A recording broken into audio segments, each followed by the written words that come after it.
Good. And we're live. Happy Friday, everybody. Wow, look at everybody here tonight. So we are here for our regular Friday night sidekicks. Amanda, Allison, and I are thrilled to have uh, Spirit Box aficionados, Tom, Early Ritual, and Ramon from Moon Scarab. So welcome, gentlemen. Thank you for joining us. Thank you. Thank you for having us. And people are like, well, why are they talking about spirit boxes? Because lately we love talking about all things paranormal. Ramon's been We're having a lot of crazy. paranormal experiences. And yeah, all of us have had experiences. And we're like, Yeah. well, let's do a spirit box show. And I'm like, all righty. And we are filling up. So really quick, let me say hello to Fatima. Hello, my dear. Thank you for joining us. And also, too, we're encouraging people to share their thoughts and experiences. Feel free to share, but also please remember to keep comments respectful to myself, my guests, and to each other in chat. I know I don't have to really say that much. Every now and then we get a few people that pop in that have, their own opinion and they don't always respectfully, share it. So, but this is just, people watching on playback or who may come in later who may not be familiar with my channel and with us. We all come from different experiences, have different opinions, and this is for entertainment purposes only. And we'll end that right there. And Nancy is here. Hello, Nancy, a Crohn's Intuition. And let's see, I know everyone's saying hello. Diane G is here. Hello, Diane. And yes, Amanda's saying hello to everybody. And so was Tom. And JR is here. Hello, JR. And Jen, Joyful Journey, is here. Jeanette Mahan, welcome from Ormond Beach, Florida. Nice. And Moira is here. Hello, hello. And chat is jumping. So most of my comments will probably be at the end of the show so I can keep up with all of this.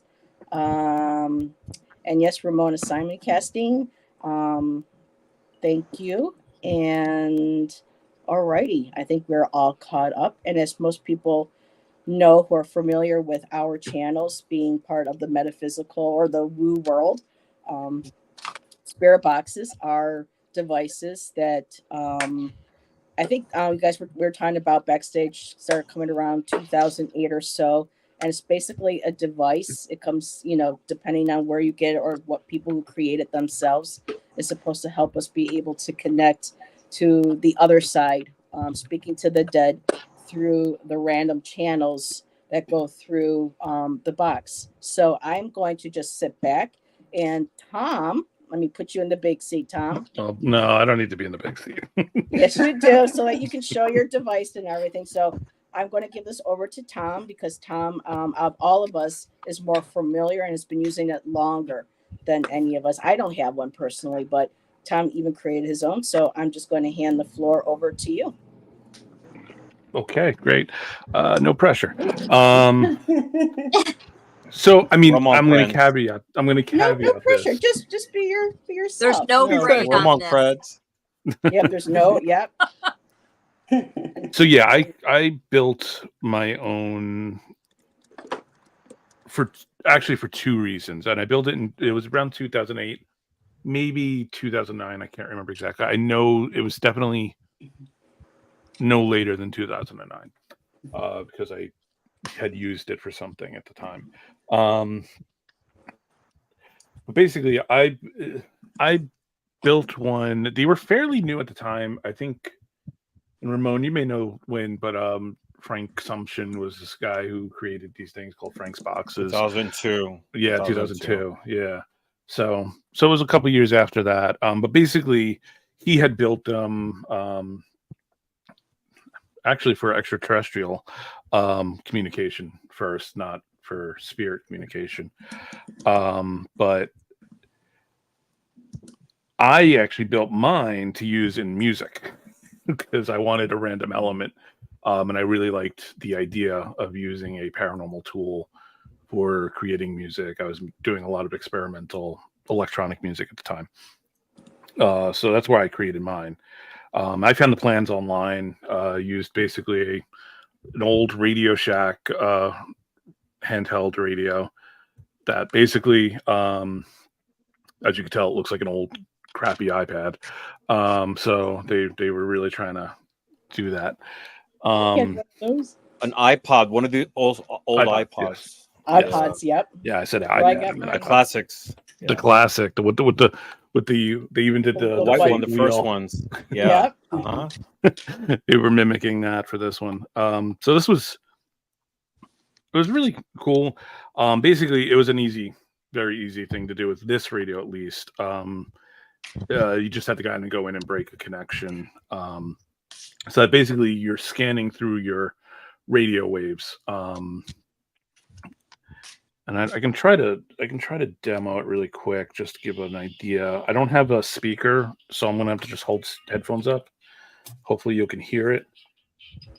And just a quick disclaimer for people in chat on replay: we are not we're not attempting to communicate with spirits tonight. This is just purely to demonstrate what it sounds like and how it would work. And it's just going to be for a second, because honestly, I find it could be annoying on lives to listen to. So yes, so, I don't know if you can hear that, but it basically, if you can see, it's scanning through. Right now I have it set for the FM band, but it's just scanning through radio stations. I don't know. I never really sat and timed it. I'm assuming it's about 150 milliseconds, maybe 100 millisecond time that it's on each one. I'm not sure, but let me turn that off. But it's a pretty cool idea. I mean, I don't know how I feel about it personally.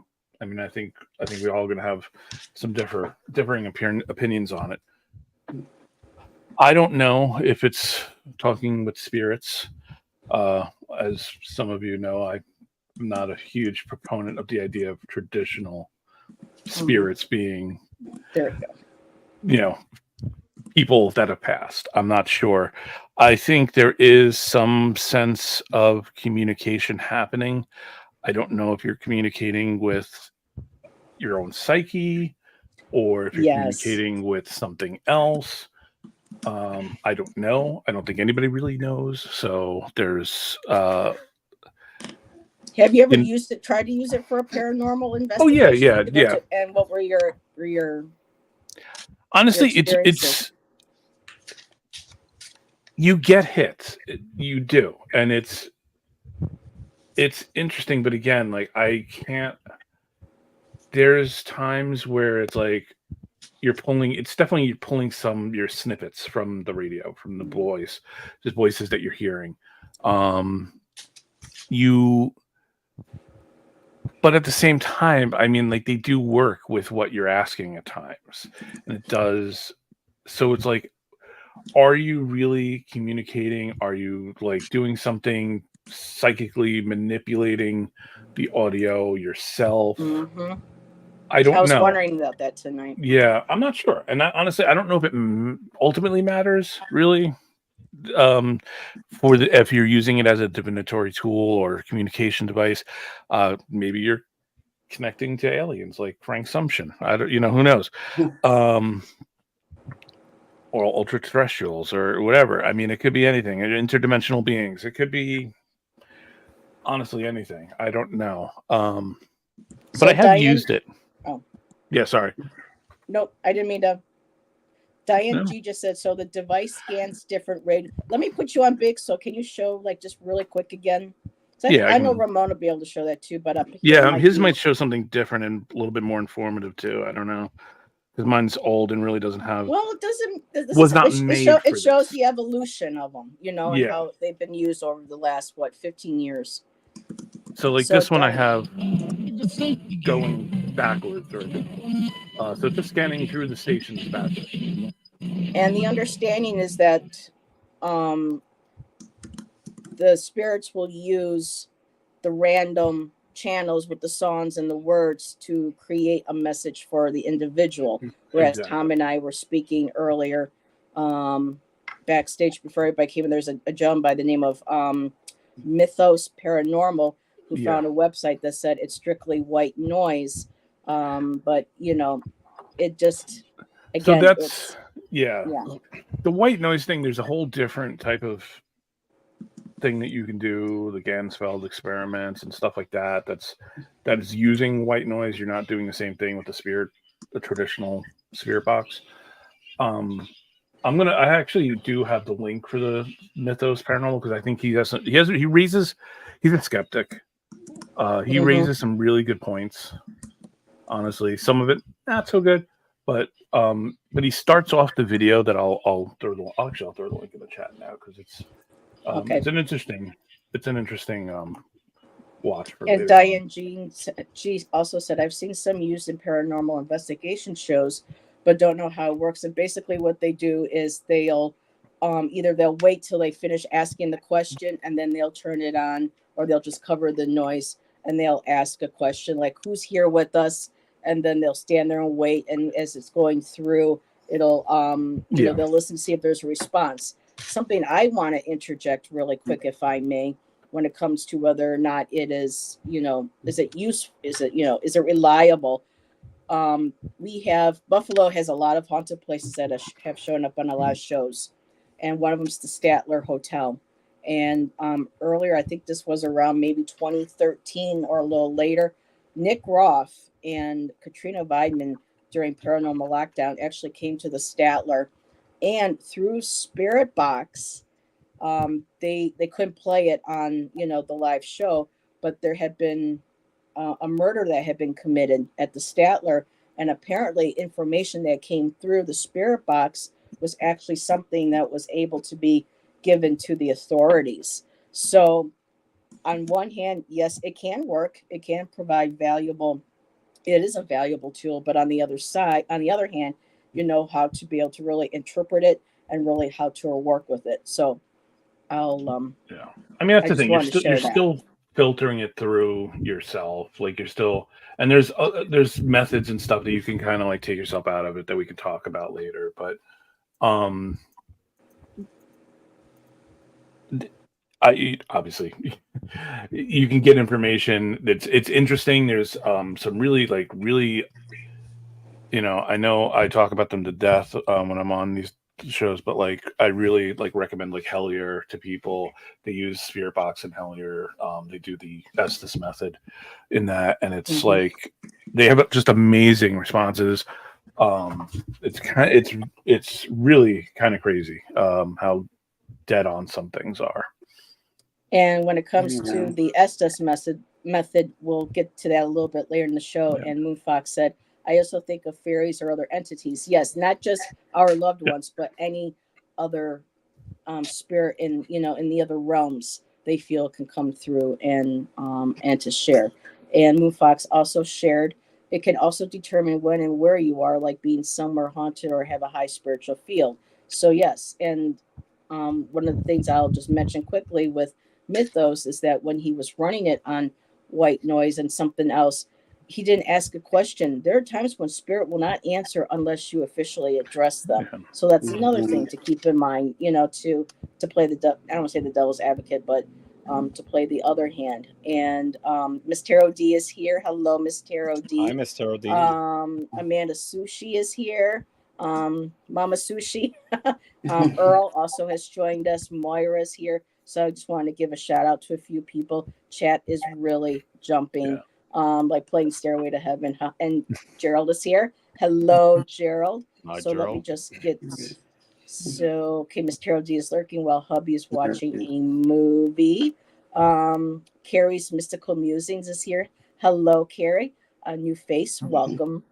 Thank you for being here. And Amanda says, there's a Spirit Box app I've used, but it repeated a lot of the same words, included okay, yeah. So I have an opinion on that too, but I'll say that until later. So yeah, Ghost Adventure. Let me just go ahead and highlight some of these. And Ramon, I'm going to give you over the floor over to you so you can share what you have and then I'll just highlight comments as they're coming Mhm. through. All right. So, so we started this show assuming that everybody knows what a spirit box is, Yeah. but I think we should define or give an idea for people who really don't know. So, a spirit box is basically it's an electronic device that that's used to communicate with spiritual entities. It's not necessarily with the dead, right? And the way it works, and basically what it is in general, is a radio that scans through different. You can use that on AM or FM, but it scans through different stations and picks up snippets of either words or pieces of music, etc. And the idea is that the spiritual entities use these snippets to create communication. And the way I kind of see it, maybe the example we can relate to is if you've seen Transformers, the movie, there's one of the robots, a Bumblebee. He doesn't have vocal cords. He uses like songs and pieces of radio transmissions to communicate what he wants to say. Yeah. It's like that, right? Um, and that's the whole idea. It's I don't know. I think a lot of people assign a lot of value to spirit boxes more than the personal energy that you're putting into it. It's our spirit boxes accurate? Are they communicating with spirits? It's just a radio. It's just like with tarot cards. They're just paper and ink. It's the energy that we're putting in and the intention and who is it that you want to communicate with.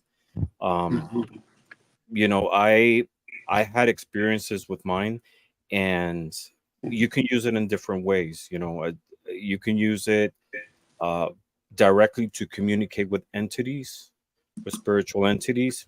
Same thing as we do with tarot, right?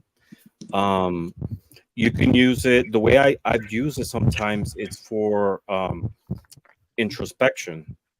Not everybody who uses tarot uses for spiritual reasons. They shuffle cards and they find a message through a psychological process. It could be the same way. It's just a tool. It's what we put into it that what we receive back. you know Same thing with any divination tool. Dice, dominoes, they're just material. It's the energy that we put in that we reflect back. I personally don't think that it opens like any evil portal or anything, unless that is what you're actively seeking. But it's not the tool itself. It's how you handle it and what your intentions towards it is. So did you want Allyson or Amanda, was there something you wanted to ask Ramon or Tom before we move forward? So I'm. This has always been a thing that kind of I always found curious is because I agree with you. I mean, to me, it's very much more like tarot, an introspective psychological tool for the most part. But what I find interesting is that a lot of people are more okay with this method than they are with, say, like a Ouija board or some other things. Mhm. And honestly, It's the same thing to me, honestly. exactly. So I find it funny that until there's like the equivalent of like The Exorcist or something for Ouija for spirit boxes, I don't think it's going to have the cultural stigma that spirit box is Tara Day be good. Oh, this is interesting. I know how Allyson feels. Allyson, Tom, and Ramon feel that there's nothing different between a spirit box and a Ouija board, that they're very much the same thing. What do you think? Because I know you have your Well, I opinions don't know on. enough let me- I will about it ask you, to Amanda. comment. I just know that Ouija boards make me very nervous. I'll just say that. But if I was with somebody that knew, like, I feel more aware of woo-woo type stuff more aware than the average individual, but like with certain things, the Ouija board, no way. But if I could be with somebody that, like, say Ramon, like we were just hanging out, he's like, yeah, I know all about it, and I know how to keep this safe, and blah blah blah, it's really cool. I'd be like, okay, cool, I'm down. You know what I mean? As long as I felt safe, I would love to experience that. So I'll just say that much. As far as the spirit boxes go, the little bit that I've seen it, there's been great variety in what it sounded like and what the person was interpreting. But like on my end, like I couldn't make heads or tails out of anything. And then like words would pop up at the bottom, like, because later sometimes, depending on the situation, they'll go back and they will put in what the words were that were coming through. And so I'm like, okay, but I don't really hear anything. But it could be one of those things as you get your ear for it, or you hear it better when you're actually there. And then the other thing is, I know that I've heard something that was referred to as a spirit box, but it wasn't radio. It was like a white noise generator. It would maybe it was just somehow different. There was like,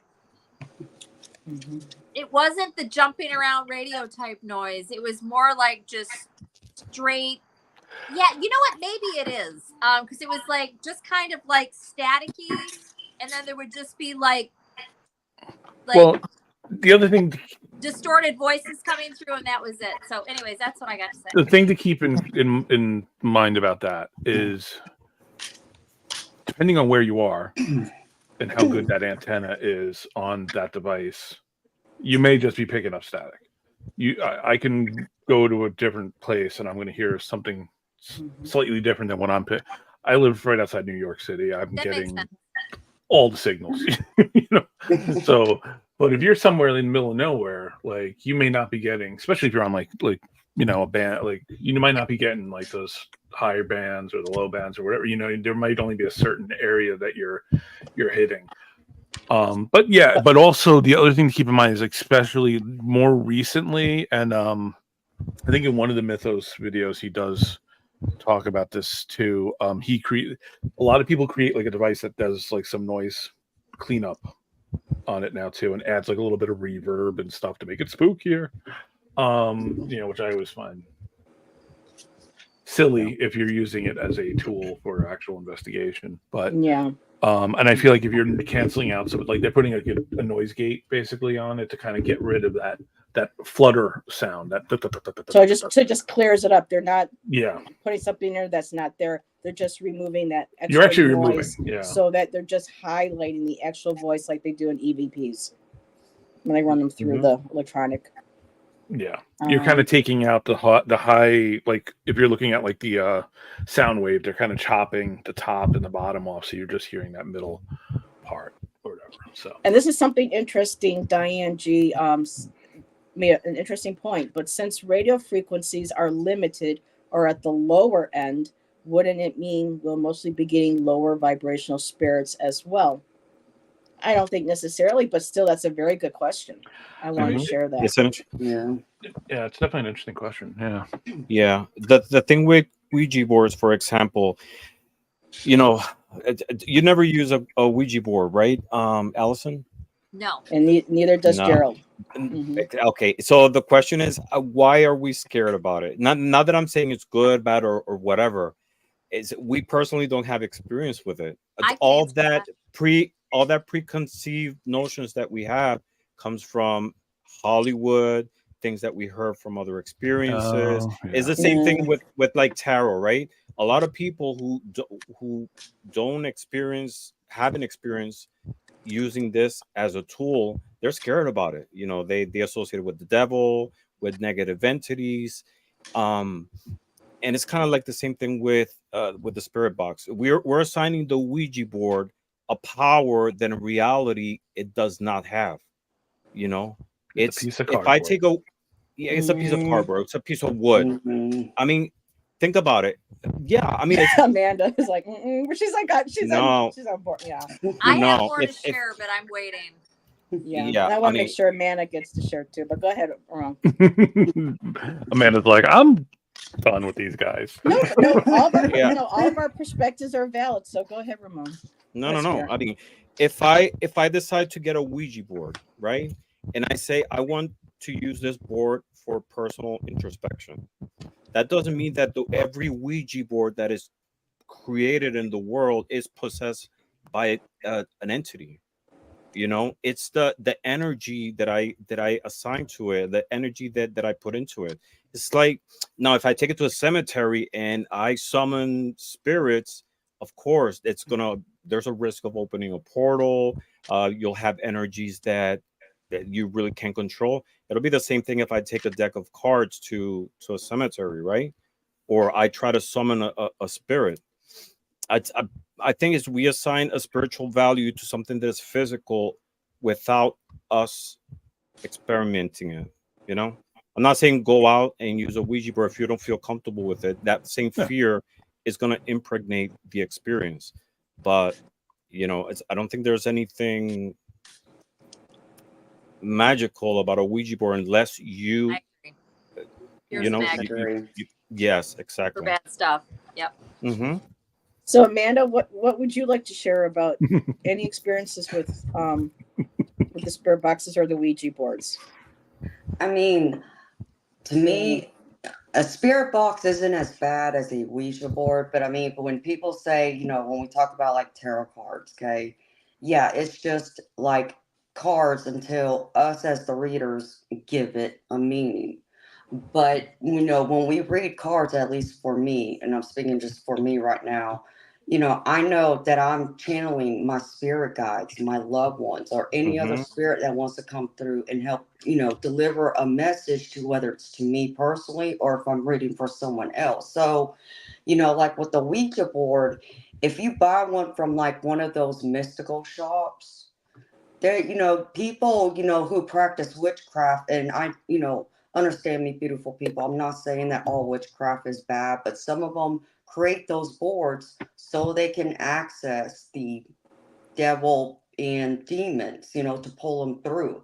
And I thought, if my memory served me correctly, I thought some of the symbols on a Ouija board is, like sigils, part of like the magic. So, I will not ever touch a Ouija board, but I know a couple of people who have, and ended up really bad, to the point that one of them went through and it scared the living daylights out of them, that they ended up like throwing the Ouija board outside. And I think it was like the next day or the day after, their house caught on fire and burned to the ground. Yeah. Okay. I mean, there's experiences like that, but it's the same thing with tarot cards. I heard similar experiences. I'm not trying to invalidate your point, but I'm trying to illustrate it. There's The different tool is a tool. experiences. Yeah, and Right. with Ouija boards, as far as I know, there's only numbers, letters, and the sun and the moon, and a yes or no. Mhm. So Well, and you can buy Ouija boards in Toys R Us also. Right. But that's that's that's different. unfortunate. But Yeah. I do have a friend. Well, she's no longer my friend, but the original boards did come with protection symbols on them to be able to protect people from certain type of negative or evil spirits coming through.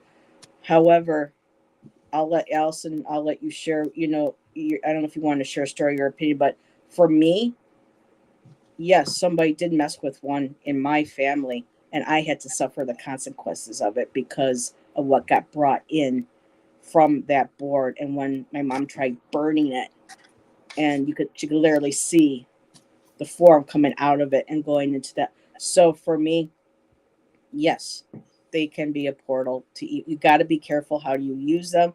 There are some people who are trained to use them, but you can't really go into any divination to, especially something, because with the Ouija board, at least it's spirit different with a spirit box. But to me, you're still putting your hands on. You're still bringing in a connection to spirits, physical touch. And what a lot of people don't realize is that they get spooked by something, they get a message, they run, they leave a portal wide open where all sorts of stuff can come through. So for me, Ouija boards are serious. and they should be approached with a lot of reverence, a lot of respect, and a lot of proper training before you use them. What you got, Allyson? What do you want to share? All I wanted to say is that I think the thing about it that's been a deterrent to me is that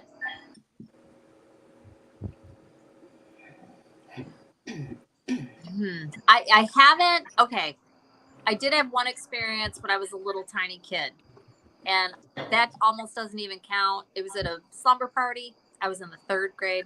Somehow somebody had one, and it was scary and whatever, you know. So, but that's like my only experience. I wasn't even going to mention it because it doesn't even mean anything. Moving on from that. So the thing with me with the Ouija boards is just not so much like Gerald was saying necessarily with movies and that kind of stuff, but people that I've known peripherally that have had like kind of, I think, just kind of like not great experiences. And so I think because I'm sitting here asking myself, what is the deal, Allyson?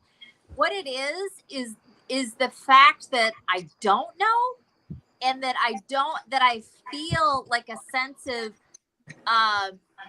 I feel different about it than I do the cards for whatever reason. I'm also not into pendulums, but not because of that. I'm just not into pendulums. But I feel like there's this whole thing about that you can open up a portal, but then I'm sitting here going, well, how the hell do I know that I'm not opening up portals when I do other stuff? And I always ask for protection. I do this whole thing at my altar first and whatever. And so I do feel safe and protected. So maybe I'd feel the same way if I did that with a Ouija board. I don't know. I just know that I've heard just enough probably, and I have not taken the time to go down the rabbit hole to learn. And so it's probably just kind of, also I'm not drawn to it. Like cards, the tarot, I should say, totally drawn to it. It's really the only tool that I am drawn to. I find all of them fascinating and interesting to a degree. But yeah, I just wanted to throw that out there. My argument would be the reason why you hear more stories about it or more negative experiences is because of the cultural stigma against it, based on popular culture, based on movies like The Exorcist and Witchboard and all those things. Tarot cards don't really have that. Okay, you got that crappy movie from last year or whatever, but that never really took off. I mean, they have a stigma, obviously. You know, some cards like the devil or the hangman or death. Yeah. Death and stuff, yeah. In movies, that creates that negative connotation. Yeah. Same with ghosts. They do the same thing with ghosts and spirits. Yeah. So, I mean, I think that here's my main thing. I mean, I think the biggest tool of all the tools that you're using is you. That is the biggest part of magic, communication, whatever you're doing. I think your belief plays a big part in that. And I think if you believe that you're going to contact negative stuff and you're pulling in negative things and you're opening portals, you're going to be doing that because that's going to be the reality that you're manifesting and creating for yourself. But you should do it before doing that, though. You should know how to 100%. Properly protect and all. The people that go out willy nilly and just say, and then they let all sorts of, I mean, like I said, I experienced what happened with somebody messing with one, and I had to live with some of that consequences. Yeah, and possibly that person, it's infused the whole experience with a type of energy that wasn't used responsibly. Possibly something was left open and you suffer those consequences. That's true. Yeah, I mean, you should really be. It's like with any divination tool, you have to use it responsibly. You have, especially if you're using it for spiritual reasons. And if you feel like you need your protections and everything, you do them. You do what you need to do. Yeah. Exactly. But that's the problem, though, is that most people who mess with Ouija boards and spirit boxes, they don't go through and do what all of us do as tarot readers and put up those protections. They don't understand that part of it. So when they go through and use a Ouija board or a spirit box, they end up opening a portal and then they end up not closing that portal. And because that portal was left open, anything and everything can come through it. And that's the And that's problem. and that's the problem. I know what you're saying, and I'm not going to 100% disagree with you, because I think, yeah, if you're thinking that's happening, then that's happening. But if that was really happening, it would be hell on earth. Like, let's be Okay, honest. I do Like, wanna- Because every all these portal- all these But we can't teenagers, be all flippant these about it, teenagers though. going to cemeteries with Ouija boards and then just dropping it there, and I would have single-handedly like the whole ruined. yeah. Ouija boards have been sold as games for years. Yeah. Lots of people Mhm. have them kicking around in their And they shouldn't. basement or their living room, and kids come across them and start playing with them, and Mm-hmm. they're not doing anything. And then they walk away. And let's just say that does open up or let in some negative whatever. If that's even what happens, it is going to be left open, and it probably has happened a lot. And it could be part of the reason that we deal with all kinds of crazy shit that's going on in the world. I'm not saying that, but I'm just saying, hey, devil's advocate. It's like, well, we don't know that hasn't happened. All I know is it was put out as a game, as a board game. This was like back in the Victorian era at some point. I don't remember. It was Parker years Brothers. ago. Maybe it wasn't Oh. Victorian. Maybe it's more like the 20s, 30s. One of you may know. But you could buy it anywhere, and you still can. And people bought it and didn't even, Yeah. you know. So I'm just saying. And Yeah, I'm no, not and they've saying been- that's true. Just throwing that out there. It's like, because like when we were screwing around with it, we had no freaking clue what we were doing. We were in 3rd grade, and there had to have been at least 12 girls there. And you know, and everybody that you know knows somebody that screwed around with a Ouija board, didn't know what the hell they were doing. Times how many people? So I'm just saying. Exactly my point. Yeah. Yeah. I'm sure that a lot of people who were using it, they're invocating something. You know? Yeah, and they're trying to be scary and spooky and woo with all their friends. Uh-huh. And, Mm-hmm. Well, I mean, You like know, the is ones it- you can buy at the toy store, I don't Yeah. believe those are real. But like the ones you can buy from a magic shop that are made out of actual wood and all that, I think those are real. And those are the ones that cause problems and open up portals. I mean, any of them. Even if I draw a Ouija Anything. board on a piece of paper, Thank you. you know, I agree. and Yeah. I invoke something, it's gonna open something else. Yeah. You know, a spirit Yeah, board is a that's spirit true board. too. it's it's It's like with the intention. Probably cards. That's could make it worse though, like what Or Amanda's to make talking it about. worse. Like if And you the- have something that has the intent put into it, okay. But like I think you can open up crap no matter what. If it's made and you have the intention, it's gonna happen. That's what I would think.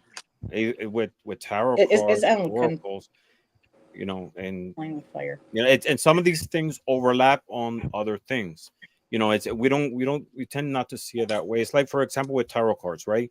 And we all had the experience when we're doing a reading. Someone asks, "What message does my departed one have for me, or my father who passed away?"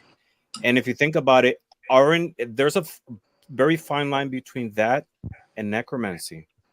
What is necromancy? Divination, the getting knowledge or messages through the dead. But we don't see it that way, right?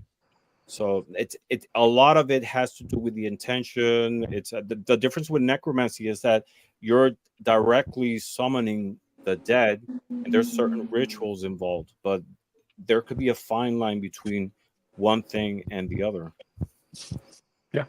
There was a comment that Gerald made earlier. I wanted to share. Spirit boards are scarier because you're actually touching the board and people are the conduit. Box is more passive. Now the thing I is, I mean, disagree on that, but I don't think it's passive, because you're interacting. You're asking questions. Radio waves are all around you. You're part of it.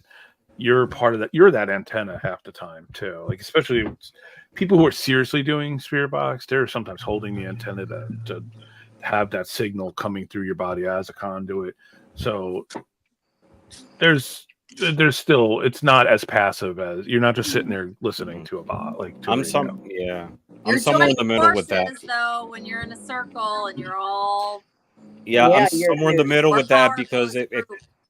if you're trying to invoke something, and I'm using my energy, and I have someone else putting their energy in, you know, it can like mess up the frequency of what's coming in and out. It's like if we're doing a tarot reading, right? And we have a few of us handling the cards around, trying to get a message. It's gonna mess up the energies. I don't know. It's too much energy canceling each other and mixing up. Yeah, I agree with that. Yeah. And Gerald says all the spirit boards I've used have been purchased from toy stores or department stores. And Bill says South Park did an episode on contacting the dead. I bet you they did. I'll have to see that, see if I can find it. I love South Park. Miss Tarot D had a question for us. Is it true that the bigger the box, the bigger the spirit? Discuss. That's true. She's well, come on, I hope that's so. Miss Tarot D being Miss Tarot D. I had to put that up there. And Gerald did share also that he did a laugh and learn about spirit boards last year. So if anyone wants to go watch that video on Gerald's channel, that can get some more information, as well. So let me just go and make sure that I didn't miss. So yeah, the conversation's been jumping. So I've been trying to get as many people up as there is. Can I ask a Bill, question? Sure. So Ramon, I'll be right back. do you feel like, I'm not saying I'm going to do this at all, I'm just throwing out a scenario. Let's say I go buy a Ouija board and I want to sit down and Bring you to the dark side. call on my spirit team and put out all the protections and all of that, and I want to ask for, there's a good friend of mine that died, or whoever.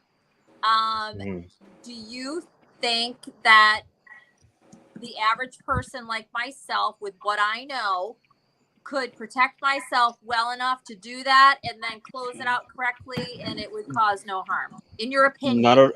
In my opinion, yes, because I mean, it's again, it's the intention that you're putting into it, right?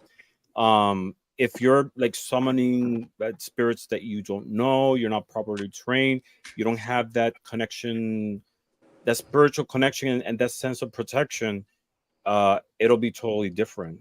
But I think it's just a tool, just like with tarot cards, with dice.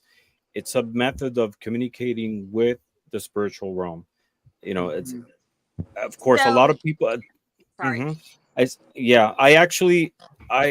I felt the same way about Ouija boards, and I recently purchased one. I ordered one, and it's not necessarily yet to use it for spiritual reasons. I want to use it for introspection.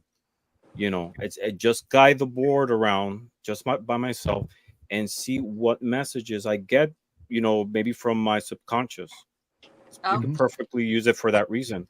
Like a lot of people use tarot cards for introspection, not spirituality. But if you decide, I feel, this is my personal opinion, if you get a board and you decide, you want to connect with your spiritual team, with your angels, you could definitely use it to get messages. It doesn't have to be, that's what I was trying to say earlier. It's the box itself. It's a piece of radio. The board is just a piece of wood. It's what the intent and what you put into it, what you get back.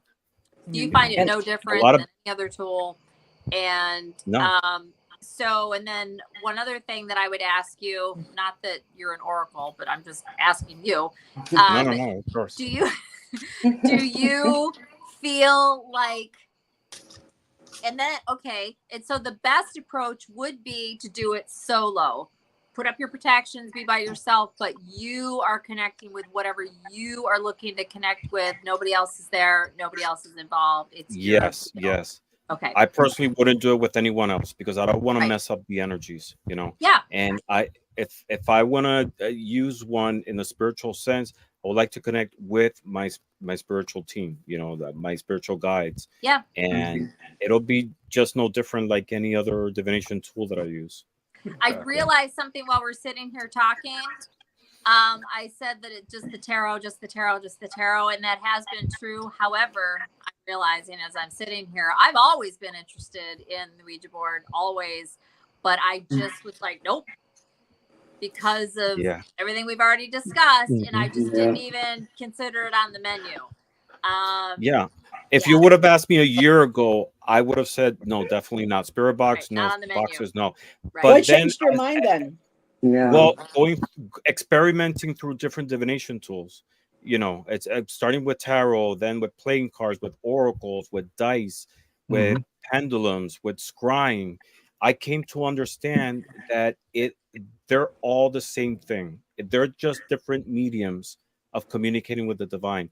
It's a dice is just a piece of plastic, but when I present it to my spiritual guides, and I want these tools to be a conduit, a mouthpiece of messages for growth, for spiritual direction, for comfort. It transforms itself into something different. Yeah. See, And that's what's Mhm. interesting to me is that, like, for me, scrying is the scarier thing. Scrying with a mirror, like with a black mirror or something, is definitely a scarier thing for me. why. The visual element, I think, is what Yeah, creeps me out. I think part of it too. It goes back to Hollywood, right? Oh, But 100%. Yeah. yeah, Yeah, but spirits, you, mirrors can't be a portal. Yeah, but though. anything people that's have to visual understand. yeah, is intense. yeah, Yeah. it is. Yeah. And you can scry through different mediums. You can use a mirror. I personally use a big bowl with water. Yeah. With water. Yeah. And water is a conduit between the physical and the spiritual world. But more than anything is the reflection that Yeah. like helps relax the mind. And scrying is not as difficult as a lot of people think. The problem with scrying is if you're focused wanting to see an image, you're not going to see it. And the example I put, it's we all scry without even realizing. It's like the classical example when you're driving, right? You're driving, and we all have this experience that there's been moments that you don't remember how you got home. Yes. Mhm. Disassociation. Yeah. Yes, like you were conscious, of the people crossing, of the lights and everything. But I find myself sometimes when I'm driving in the highway, I'm focused on the lines, and like my mind goes away, and a thought becomes a vision. And sometimes I get like these, like things play out, and ideas and messages come out, and it's the same thing. I'm not looking at the lines wanting to see something, but the visual component, relaxing my eyes and my mind helps to open that portal, which a lot of times it's mental, it's psychological, Mhm. but other times it's spiritual as well. And it's the same principle as with scrying. You have to not to want to see an image to be able to see one, if that makes sense. So Why doesn't anybody use a crystal ball? I mean, There's- yeah. it doesn't work for me. I don't like crystal balls. It doesn't work for me. I need like a bigger surface. What? The bowl that I You don't use like a ball? is, yeah. I mean, the bowl I use is like really big. I need like a large surface to be able to relax. People I have mean, done tiny balls, so man. many different things. I just thought There's of something many when you were ways. talking. Now I can't remember what it was. Oh, And, does anybody here done anything with candle flame or Oh, with yeah. fire? Mhm. I know Ginger Successfully? does the smoke on the paper. She taught Nancy how to do Yeah. that and scribe with the smoke. I mean, like watching the candle flame or watching a fire flicker. It's that like if you're sounds like camping. very cool, but I probably should I mean, spend more time with it. But that's interesting. Yeah, And it's kind of Audra like the really- experience if you're camping and it's dark and you're just looking at the flame, you're just like focusing, your mind goes somewhere Meditative. else. Yeah. Takes I mean, you out of a it's the different same brain thing. space. You're different literally doing the same thing. It's just with a And different But Audra- there's so many ways to scry. You can scry looking at clouds, looking at the surface of water, I at a have done it with pond. clouds. Even as a kid, Yeah. I didn't realize that's what I was doing. I think we've probably all done that a little bit. Yes, Audra with says- shadows of the leaves from trees. There's so many ways. Just really quick, Audra said scrying because Audra's new to all this. So Audra, scrying is when you use a mirror, water, or you stare into an object or into any sort of object, whether it be a bowl of water, like Ramon said, looking up into clouds. But is like when you let your eyes just go and you look and you wait to see if you see forms or symbols forming in the reflection of water or in clouds or whatever it is that you're using to scry with. So scrying is basically letting your mind go, relaxing, and just looking at and waiting for, any images or messages to come through. Did you want to add to any of that? Well, Ramon? it's like I think the most simple, basic way to visualize it. It's like when we see in movies, the crystal ball, right? And you see like images playing in the crystal ball, something like that. But it's a different process. You know, it's relaxing your mind, and you know, like it's your mind relaxes in such a way that it opens up a vision or a message. And Gerald says, I often use my spirit board with my pendulum. Is that more spirit board or pendulum usage? I've come to notice that my pendulum isn't as accurate as I would like it to be, so I don't use it that much. But Miss Tarot D said to you, Allyson, you are by no means average. You are super strong psychic. Yes. And Gerald says, I agree, Miss Tarot D. Allyson is by no means average. She's intelligent and used to Yes. honoring and protecting herself when divining. Yes. So You guys are so sweet. she doesn't give I herself agree. enough I agree. credit. Yeah. I agree. You don't give yourself enough credit. Well, thank you. Thank you. Thank you. I need to apply myself more. Spend more We just time got with to. You're doing just fine, Allyson. You don't And need Diane to. says, thank you for explaining what scrying is. It's just healers here use that with a loom or candles, Mhm. but I didn't know what it's called in English. So yeah, here it's scrying, and you can use. I mean, I have, TMI, but I have tile on my bathroom floor, and there are times when you're sitting there and going, you look down, and the patterns and things in the tiles will sometimes look like I'll see a face. Sometimes I'll see an animal. So it's whatever you're relaxing, and you're not, so you just let your mind go and to relax, and then that way we don't have such control on what we're forcing ourselves to see or what we're expecting to see.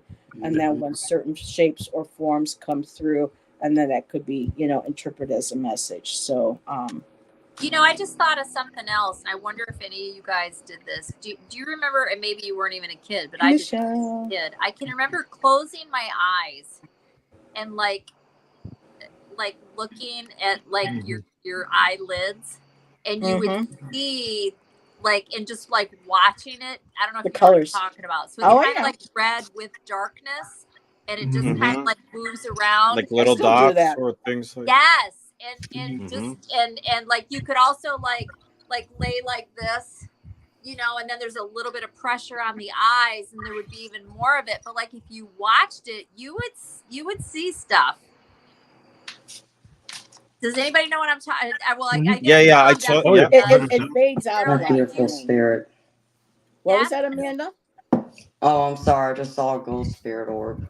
Nice. Oh, Sorry. say hello for us. I just wanted to Thanks mention for that. I'm joining like, us. well, that's probably scrying too, then, or something. But because you definitely would see things for sure. Mhm. I mean, I didn't know what I was looking at, but and that was more Why when I is- was a kid. I don't pay any attention to it now, but anyways. Yeah. Why is the orb okay? Why is there an orb flying around okay, but not contacting something? This is making contact with you now, Amanda. And you're okay with that. Because I know the difference between evil and good. That's why. So like when spirits come around me, I'm one of my gifts is clairsentience, which is the ability to feel the vibration, the energy, and the environment around you. So I pick up when it's good and when it's evil. And then another thing that I do is I have the other gift, clairalliance, which is the ability to smell. Like people call it phantom scents, but it's when a scent will appear that has no source, and then it suddenly disappears just as quickly. So when an evil spirit were to make themselves known, they can't hide themselves. Like their scent will give them away because they have that scent of like sulfur or like rotting meat, that type of thing. So that's why I get the scent of, if it's good or evil. And because That of makes any sense. what I lived in my house, Amanda, I know what that evil, that negative feels like. Because if I go into a place or I go into a dream state where I'm astral traveling and I feel those energies come near me, I automatically know it's that awful bone chilling cold where you feel like something is just going to and then that long after you feel, and when you try to say something or scream or something, it takes your voice away from you. So I know exactly when going into it and feeling something like that. So yes, Yeah. I Well, and the agree other with you thing on that. I is experienced that. there's been the rare occasions I've even had a spirit orb speak to me. So like I've had one, a blue one appear, and it was my mama. She was talking to me. Another time, I had an orange one appear, and it was my maternal grandmother. So they've made themselves known of who they are. But do I get a sense that, like, confirmation that that's who it is? Because I know some people talk about, well, there's trickster spirits. I mean, yes, but Mhm. if you take in all those abilities and use them, together, you Yeah, get a yeah. sense, good or evil. Mhm. So I hope Yeah. that answers your question. Do you ever get like evil orbs out of curiosity? I've seen, I think I've seen two or three, and they either Do they appear look in, different to you, or no, they're just black or brown. Yeah, they're black. Yeah, Yeah, so it's I've like, seen brown. Hmm. no? yeah, brown's mostly like a negative energy, so it'd be like a human spirit. Doesn't have to be evil. It's just one that, just had a crappy life and that kind of thing. But Hmm. an evil spirit will appear as black. So yes, I've had one. In fact, I knew it the moment I saw it. And so I went through and I called out to my archangels and God for help. And as soon as I did, the black spirit disappeared. And then I saw three spirit orbs appear right behind it. And it was blue, gold, and purple. So that was letting me Beautiful. know my angels and my loved ones had stepped up and got, rid of it. So hope Now, that answers your question.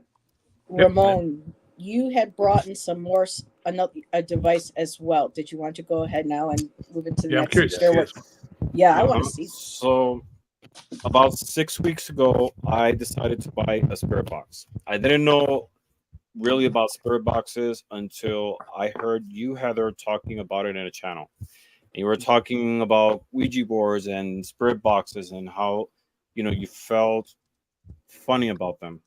I started reading about Ouija. it and I wasn't intrigued about spirit box. So I bought one about 6 weeks ago, and it's this one, and it's from a brand called Paranormic Spirit Box EVP research device, and EVP is electronic voice phenomenon. And there's a lot of models available online. I got this one from Amazon. It was kind of pricey, but They're all pricey. I yeah. wanted, yes, I wanted this one because when you're using a spirit box, you're relying on what you hear in the moment. And if you're like on the exterior, which I've seen a lot of people doing, I'm pretty sure with the, the external noise and audio contamination, you might not be Hmm. able to pick up on a lot of things.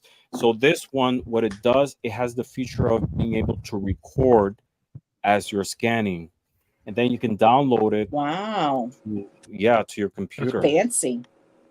Yeah. So Ramon's uh, going to start his own paranormal society for research and I'm for gonna have to show. investigation. So let me start by this. I'm the type of person, when I look into something, and the example, this one, I like to read, I like to do research, but I start with videos that debunk what I'm interested in, because I want to start with with the bias that of reason, trying to see it from a different point of view, not going directly into it thinking, oh, this is real, just so I'm much more interested as I discover it and go through it. For me, to the point to be able to, when I decide to use something as a divination tool or incorporating in my life, I know that it's something meaningful to me. So um I got this device about, like I mentioned, 6 weeks ago. And the when I received it, I didn't open it for a couple of days, and then one day I was, connecting with one of my spiritual guides, and I opened the box, and at that moment, I know something happened, or that this became established a spiritual connection because I actively was in the middle of a spiritual connection, and I asked, is this real? Should I use this? And I turned it on and I started scanning. And the first thing I heard was open up. You know, I took it like open up yourself to the experience. I got a little bit freaked out, I have to say, and I shut it off and didn't use it for a couple more days. But Ramon, you're crackling up a little bit. You'll talk and it'll be clear, and then it goes into like you're like underwater and you're kind of like jarbling and crackling up let a me little bit. check my audio for a second. You hear me better now? Yeah. Okay. So, I don't intend to use it at the moment for spiritual reasons. Not trying to establish connection with spiritual entities. I want to use it for introspection. You know, trying to see what kind of messages I pick up from snippets and how I interpret it, giving meaning to me. You know, like I was mentioning, not everybody uses tarot cards for spiritual reasons. Some people shuffle cards and they find messages of things they already know projected in the cards. And I kind of want to use it that way. Maybe when I'm much more comfortable with it, much more educated on how to use it, maybe I'll go in a different direction. But I'm very, very excited about this tool. Awesome. Very And cool. Jay just joined us, and she has actually, hope you don't mind me sharing you, Jay, but Jay has done paranormal investigations herself, and she has the ability to see. And she has let me know on several occasions that there are times when people speak through the boards or they speak through the spirit boxes, that the entity that's coming through isn't necessarily who they say they are or who we think they may be. So that layer of protection is extremely important when using these types of devices. It's a lot of it is discernment, you know. It's Mhm. and like Amanda was saying, you feel and you know when something is right or is off. You know, you feel it. You just know. Well, it's like, someone had said, I'm just going to answer this because I saw someone make a comment about, me being clairvoyant, how I see spirit orbs. Everybody always wants to say, well, that's not, real. Those are just floaters in your eyes. No, because I've been seeing since I was 6, 7 years old. And if they were floaters, I'd be blind by now. And I got perfect vision. So what people don't understand is like, when we talk about spirit boxes and Ouija boards, spirits are energy. And so many times when they come into our world, they end up coming in as a ball of energy. And some of them, can and will manifest into a full body apparition. But most times they won't because they don't have enough energy to be able to do that. So, like, I know I had a friend of mine that told me whenever I see spirit orbs to just tell them to use some of my own energy so they can manifest. And it's like, no, I'm not, that's crossing a line that I'm not comfortable with.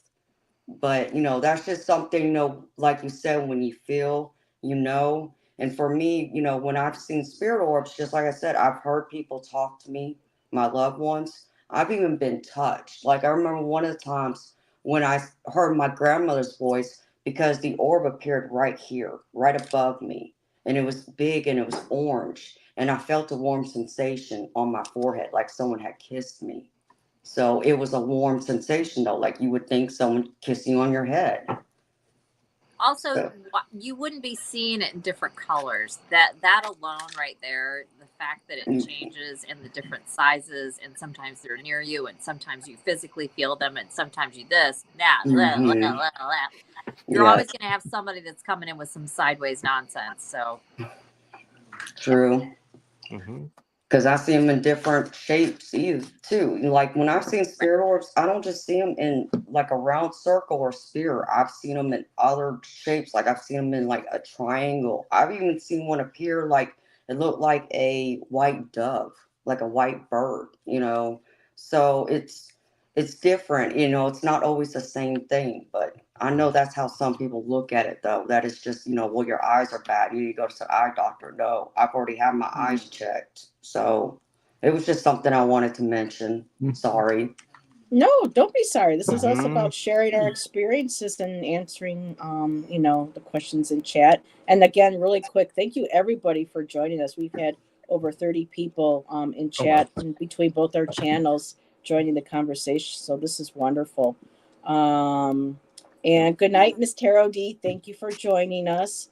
Good night. So we're all, and for me, well, not for me, I don't really see orbs. I saw a few during shows that I did last year where you could see them through the video. But just like a month or two ago, Shan saw a blue one in the living room. And I was like, I don't get to see blue orbs. So I guess he's special. But I've seen one time, and it's when I was staying at my mom's house after she died. And I don't know who it was. I don't know if it was her, my grandmother, or my grandfather, because it had been their house. But I only saw one. And I also saw when I was at that house, the way it's set up, like all the bedrooms kind of faced each other in like a round type hallway type thing, roundish. But when you sat in the kitchen, which was adjacent to the living room, you could see like into the little corridor that was like the hallway, and there was a full-length mirror at the end, so you could like check your clothes as you leave the bedroom or whatever. It was there forever. That full-length mirror was always there. I saw somebody walk through there out of the corner of my eye, and I know I did. But anyways, sorry, I just had to throw that in there. She's talking about the orb. No. Like, I saw an All orb. these. There was one time. It's the only time, and I know I saw it. But it would reminded me. I remember when you were a kid, you would blow bubbles with the bubble blow thing. It kind of looked like that, and it was about that big. I don't know, about 3 inches or so, and it kind of looked like that too. And it moved kind of fast, but not super fast. And I saw it, and I focused on it just for a second, and then it was gone. But I know I saw it. I know I did. That's cool. Yep. That's awesome, Allyson. Was that Ramon? It's one of those things that someone might be hearing what Amanda's saying and be like, "Oh, an orb, please. That's her mind, or maybe her eyes, or whatever." But it's something that she experienced. She knows it's real, and no one from outside can understand or has the right to invalidate it. Right? It's like when you're dreaming. You might be having a dream that if you tell someone doesn't make sense, but only you understand the storyline of what was going on, right? And these spiritual experiences, when we tell them, a lot of people don't understand them, or they think it's our mind, or we're just making it up. But they work in such a level that have meaning for us, and they're real, Yes. Yep. And just because no one can understand it doesn't make it any less valid. Exactly. No one has to. You don't need validation from anyone for your personal spiritual experiences. Exactly. Yeah. Yep. Like Heather, with me. Would you like some tea? I would love some. Thank you, Here. Ramon. And when it has happened, I don't know about you all, but I'm sure it's the same thing. When you have experienced something, you know that you just did. You know it. I never question it. And it doesn't happen as much as I would like it to. But again, that's partly my bad because I don't spend enough time doing all the stuff. But when I have a visit, and I've had several, I always know. It's like, oh, wow. Yeah. And my good friend that died, Adam, whenever he comes around to visit, which is not as often now, I always know. It's so obvious. It's like, okay, because he'll do like boom, boom, boom. It'll be like 3 or 4 things like within a short period of time, and then it's just done. It's like, okay, yep. And it's very obvious. And yeah, it's such a, I don't know about you guys, but it just makes my whole day, week. You know, it just depends on what it is and what happened, and yeah. Oh yeah, I And- love it. It makes me, you know, it does bring a smile to my face to know that they're around, and Yeah. they, you know, make themselves known to me to let me know they're here. So yes.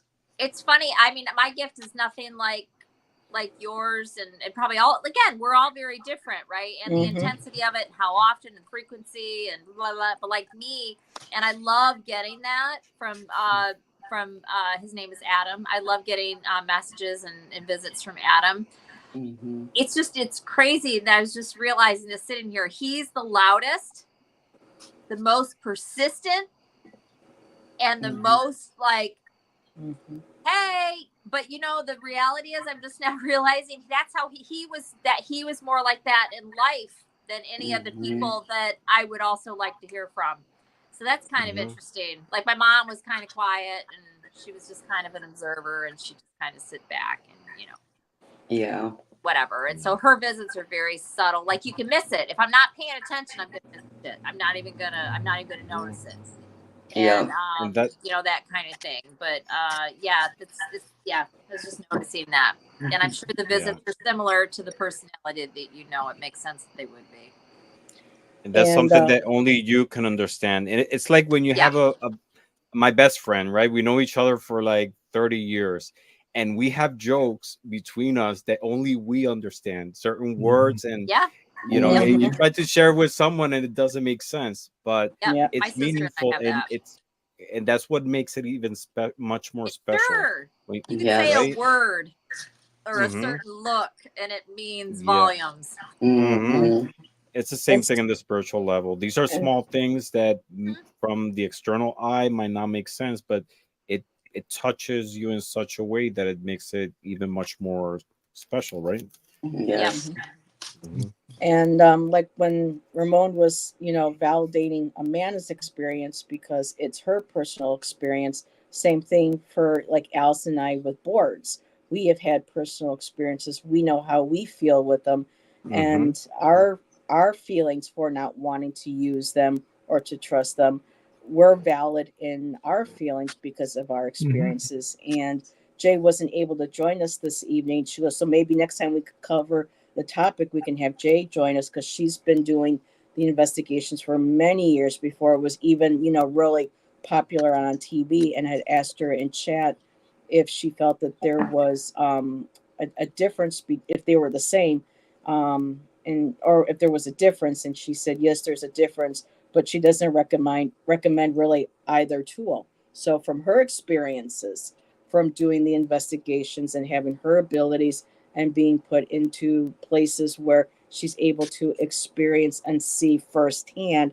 for herself what these tools have done, or people who use the tools and thinking they know what they're doing or how they're using them, which I'm not saying anybody on the panel who uses them doesn't, but from her experience, for people that she has seen use them, knows that there are things that you really need to know about and know how to, again, be properly protected, be properly educated about, and how to work them. And you know, I'll digress, but her and I have had multiple conversations privately where she shared things with me, and it's enough where it's like, okay, girl, I get it. So go ahead, Allyson.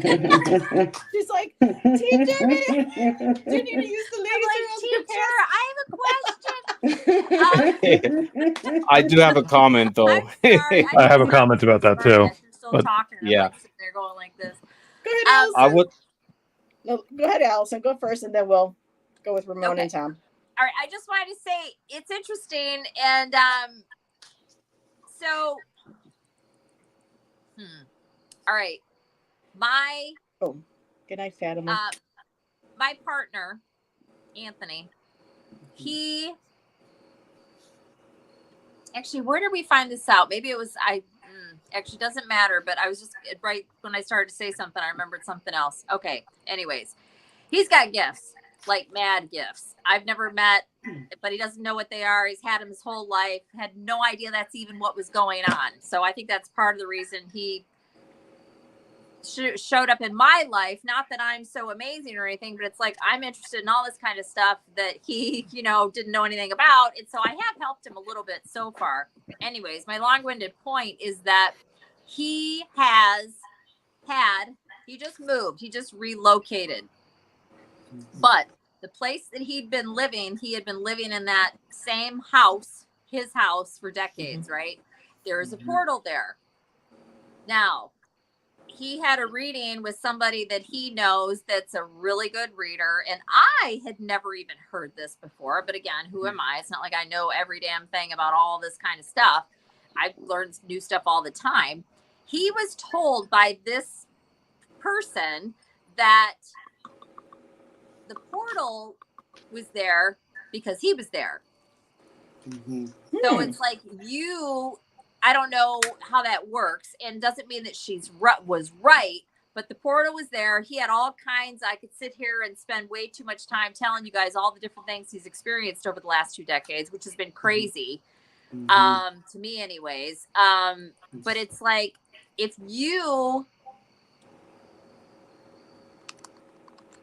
use one of these boards in a place where there is a portal, an existing known portal, and there is, because he had all kinds of stuff coming and going and whatever. I'm just wondering if that would accentuate your experience, good or bad. Would it make no damn difference?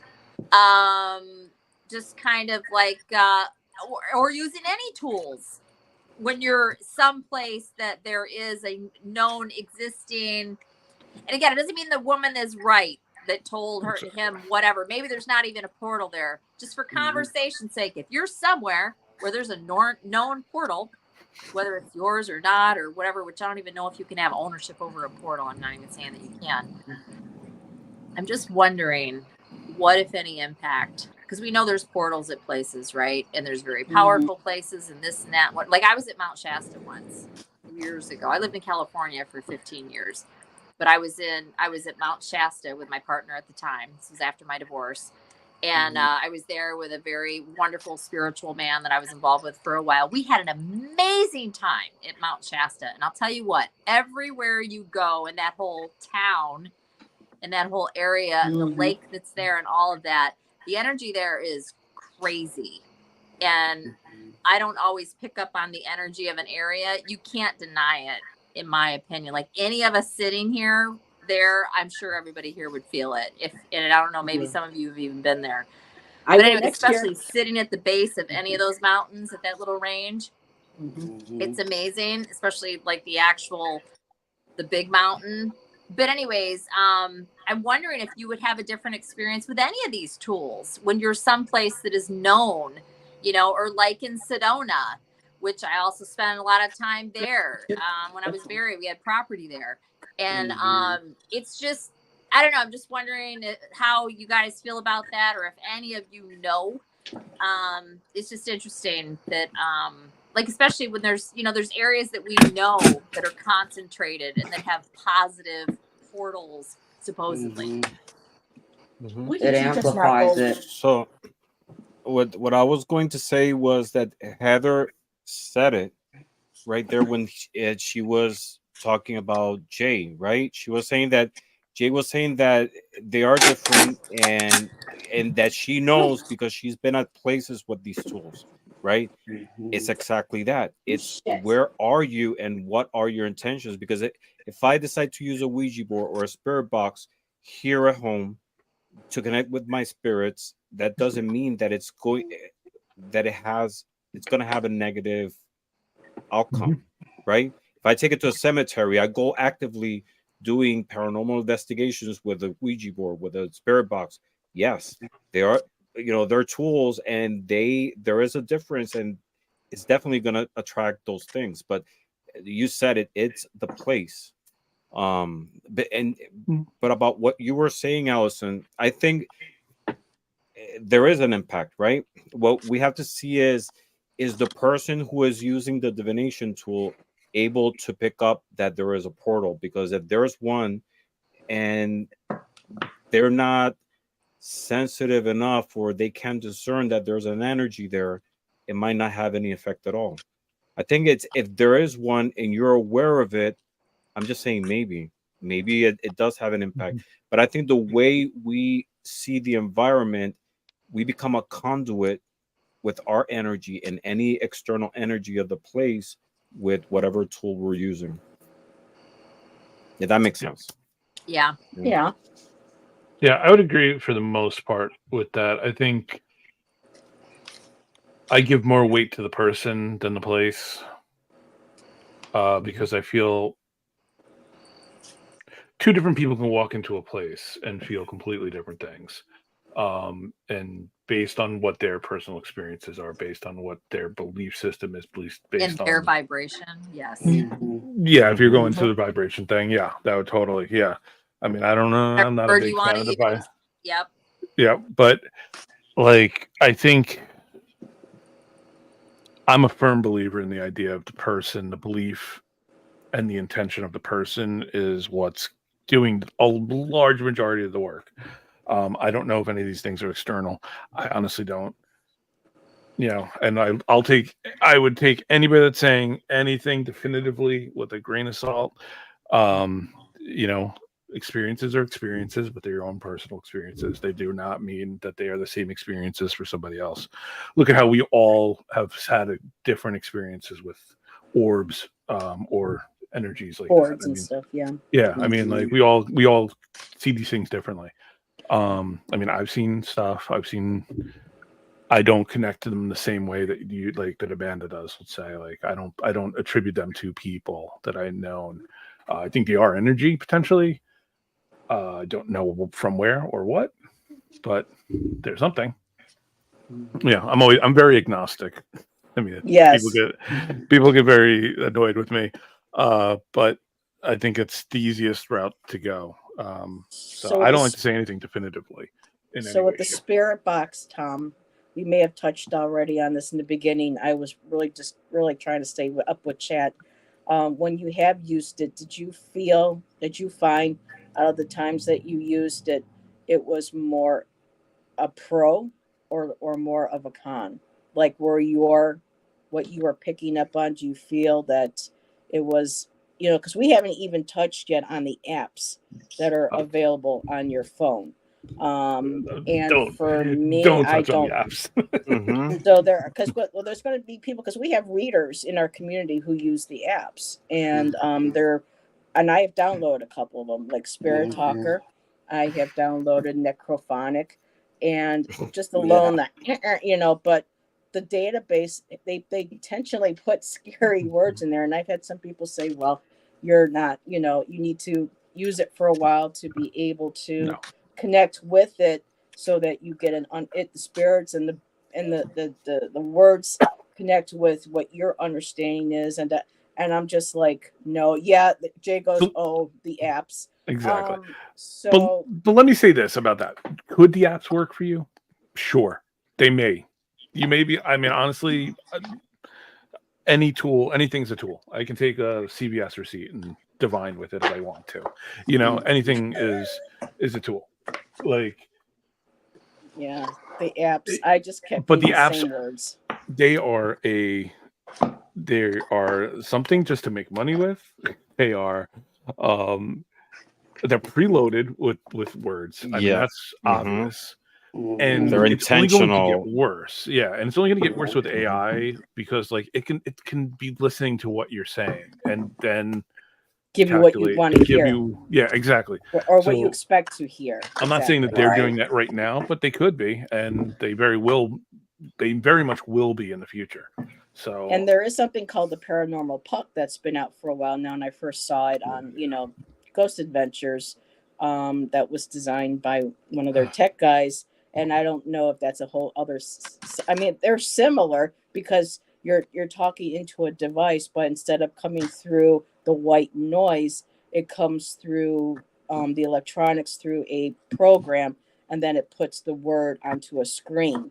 So Yeah. that's another form. Of course, you I mean, got the again, SLS camera, but anything can be a tool. Anything can be used as a tool. but how Anything can be accurate used. they are. And I mean, see, like Again, a lot of, I mean, comes to the person. I don't. Go ahead, Amanda. Yeah. I mean, just like I said, because all spirits are energy. So I'll share a story with y'all. This was, I don't know, about 4 or 5 years ago. After my daddy died, I didn't remove his number from my cell phone. And one night, I was just thinking about him, missing him, that he had been gone for, that long, and it just hit me, it'd been some years. And I think it was like not even maybe an hour or two later, my phone rings and my daddy's name pops up on my phone. And, of course, I go through and I answer it, and there's nothing on the other end. But the fact that happened, spirits can mess with electronics to get our attention or to communicate. And I think that's something that a lot of people don't understand or realize, because even some of them will go through and mess with your radio. If you've ever heard static, or you even see your TV, if it gets staticky, or, the volume changes, they'll do all those things just like your lights. They make them flash or flicker for the same reasons, is to get your attention. They're trying to communicate with you. So when it comes to spirit boxes, I can't sit here and say it doesn't work. I mean, are there some that are pre-programmed that I think are a bunch of crap?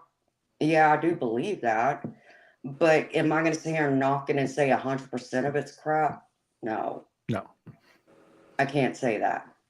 Again, because it comes to our experiences with them. Yeah. Right. I have Yeah, and I would say if you're somebody who's interested in the idea of it, I'm not going to say don't download an app. Use it, see if you like the idea. But Mhm. the problem is they're very expensive to get like a real.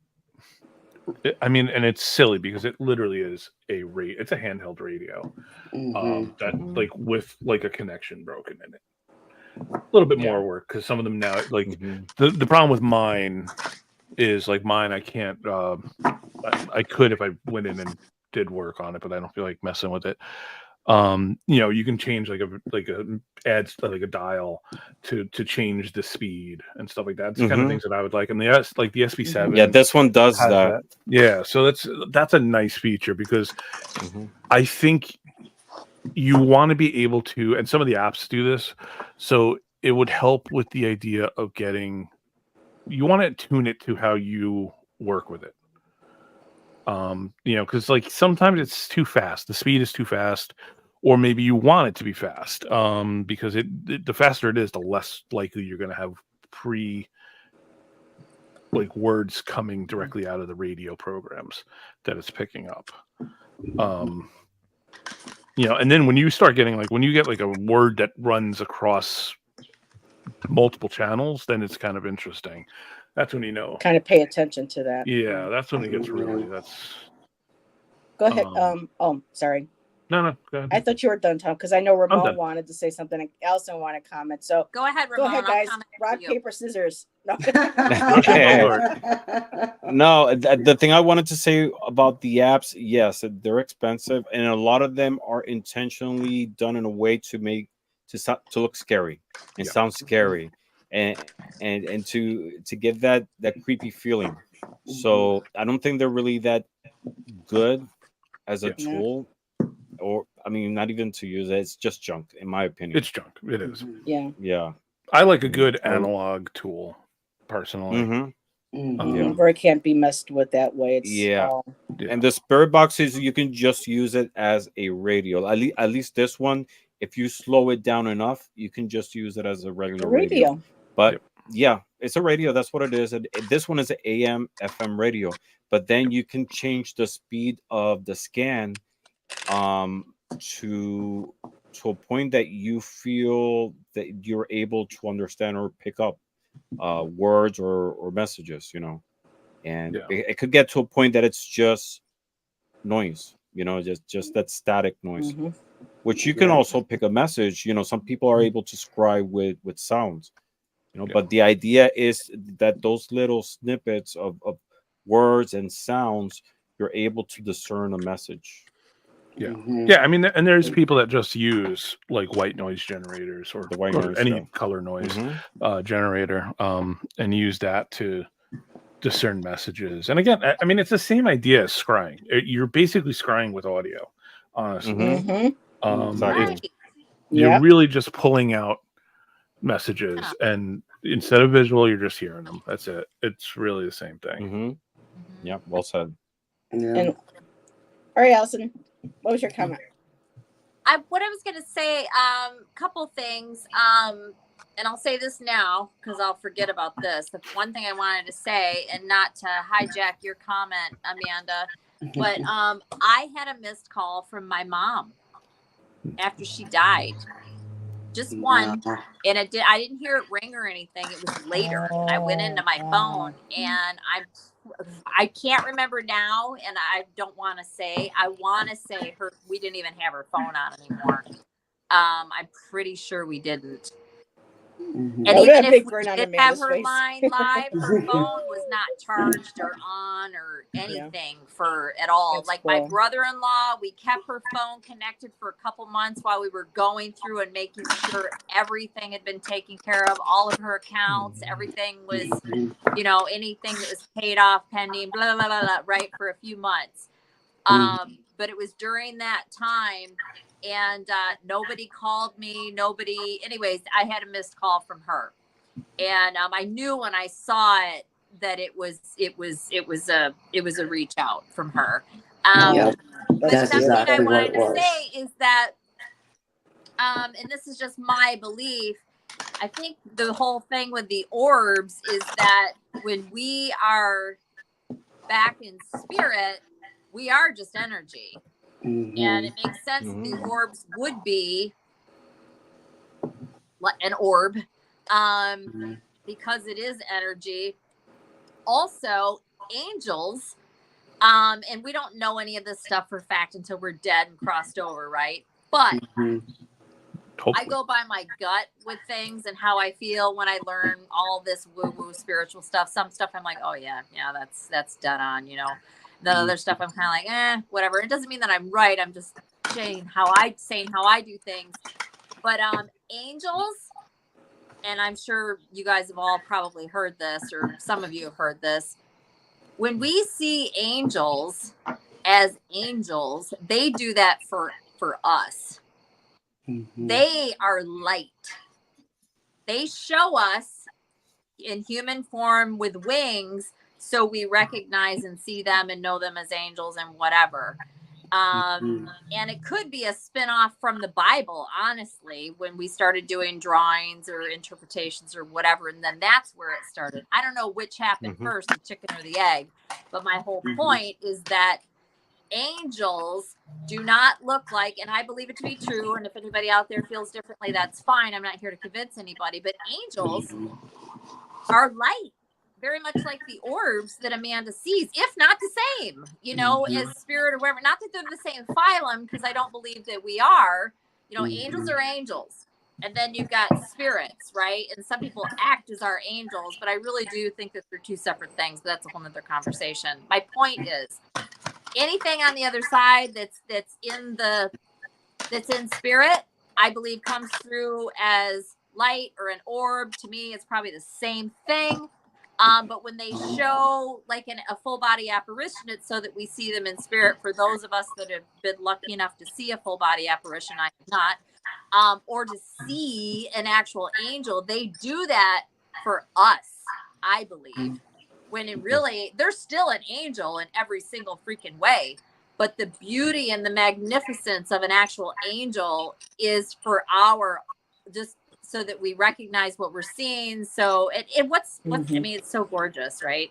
They Anyways, are. that's just, I would love doesn't to mean that see I'm one. right, but I've heard that it feels true, it sounds true, and I'm all about beautiful angels and their wings and the iridescent, all of it. I think it's all gorgeous, but I think that it's kind of for us dumbed down humans to For us to see understand the It's concept. and Right. recognize. for our benefit Yeah. to Right. understand Yes. it. Know that It's And for I our was adoration and our recognition. yes, I was actually going to make a comment in that sense. Maybe that's Amanda's spiritual intelligence, that she's able to perceive these energies as orbs. To another person, it could be interpreted in a different way. Same thing with colors. It's for her, maybe a black orb is something negative, or a brown orb. And she assigns different values, not intentionally, but her spiritual process assigns values to colors depending on how she feels about it. And maybe Yes. to another person, purple might represent death, whereas for her is something royalty, for example. And black And could maybe be a our color spirit that team, was someone's favorite color or something. this Yeah, decision exactly. that we've But the black, made, and we though. might not even remember it. Right? Mhm. We made It's this decision, uh-huh. these decisions with our spirit team, whenever, our angels, our guides, our ancestors, whatever. Yep, black orb. Yep, this is going to mean this. Yeah, This is going to mean that. Da da da da da. And I totally think that that's possible. Absolutely. And the other things too, just using her experience as an example. But like me, when I smell cigarette smoke, oh, I know exactly who that is. There's Mom. no question, and it's like you just know. So yeah. And Carolyn and Peter Booker has joined us in chat. Hi, Carolyn. Hi, Peter. Hello. Hey, guys. Hi. So we're having a conversation you two would absolutely love. So Ramon, a question, because we all know that you've discovered that you have a spirit in your home. You and your partner has a spirit, and they very well also helped save your life this summer, as well as the video that you shared on your channel. Have you attempted to contact the spirits in the house with the spirit box yet? No. No. Okay. I don't. Yes, played I with it. don't. No, it's not yet. If I use it for spiritual reasons, I want to use it with my spiritual guides. I don't want to Gotcha. disturb any spirit that's around or the one that inhabits in the house. I acknowledge the presence, and it's been a presence that's helped us. It's been a positive influence, but I don't want to disturb their process, their spiritual energy. Well, I was just wondering, because I know that you and Ginger worked together. Was it? I don't know if Carolyn and Peter was with the couple in New Hampshire, but I know that you and Ginger pulled cards to find out who the spirit was. So I thought, seeing that you thought the cards and the spirit boxes and the board and the spirit boards were the same, because they're all divination tools. I was just curious to see if you had furthered the investigation or the connection to whoever was in the house with the spirit board. So that was my reasoning behind asking you that. Yeah, like with the cards, I intend to use it at some point to connect with my spiritual guides, to get messages, like same thing I do with the cards. But I don't have any plans of going to cemeteries or invoking spirits to get messages. Well, that's good. I have a question. Well, And the same thing with the Ouija board. I want to get a Ouija board, and it's for the same reason. I want to use it just as a tool. Like I said, I don't see anything negative in it, because that's not the energy that I'm infusing in it. She's like it's like the example. It's like the example of a knife, right? A knife can be a positive tool that you use to cook or to kill someone. Or a it hammer. Depends what you, or a hammer, exactly. Or anything like that. Yeah. To construct or destroy. Yep. Build a house. And I know hit somebody with it. Yeah. I actually had a friend whose sister was bludgeoned to death. She was murdered by a hammer. And so okay.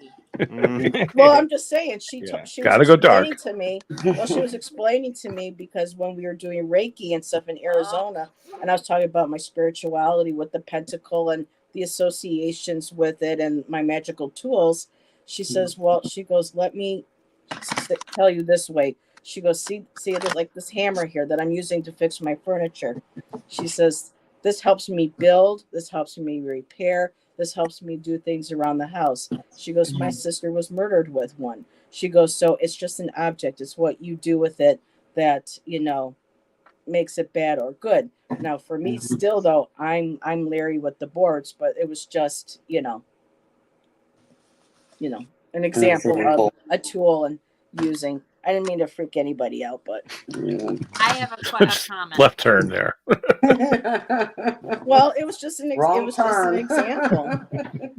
Well, I didn't mention any name. It's just We're speaking hypotheticals, then you went real world.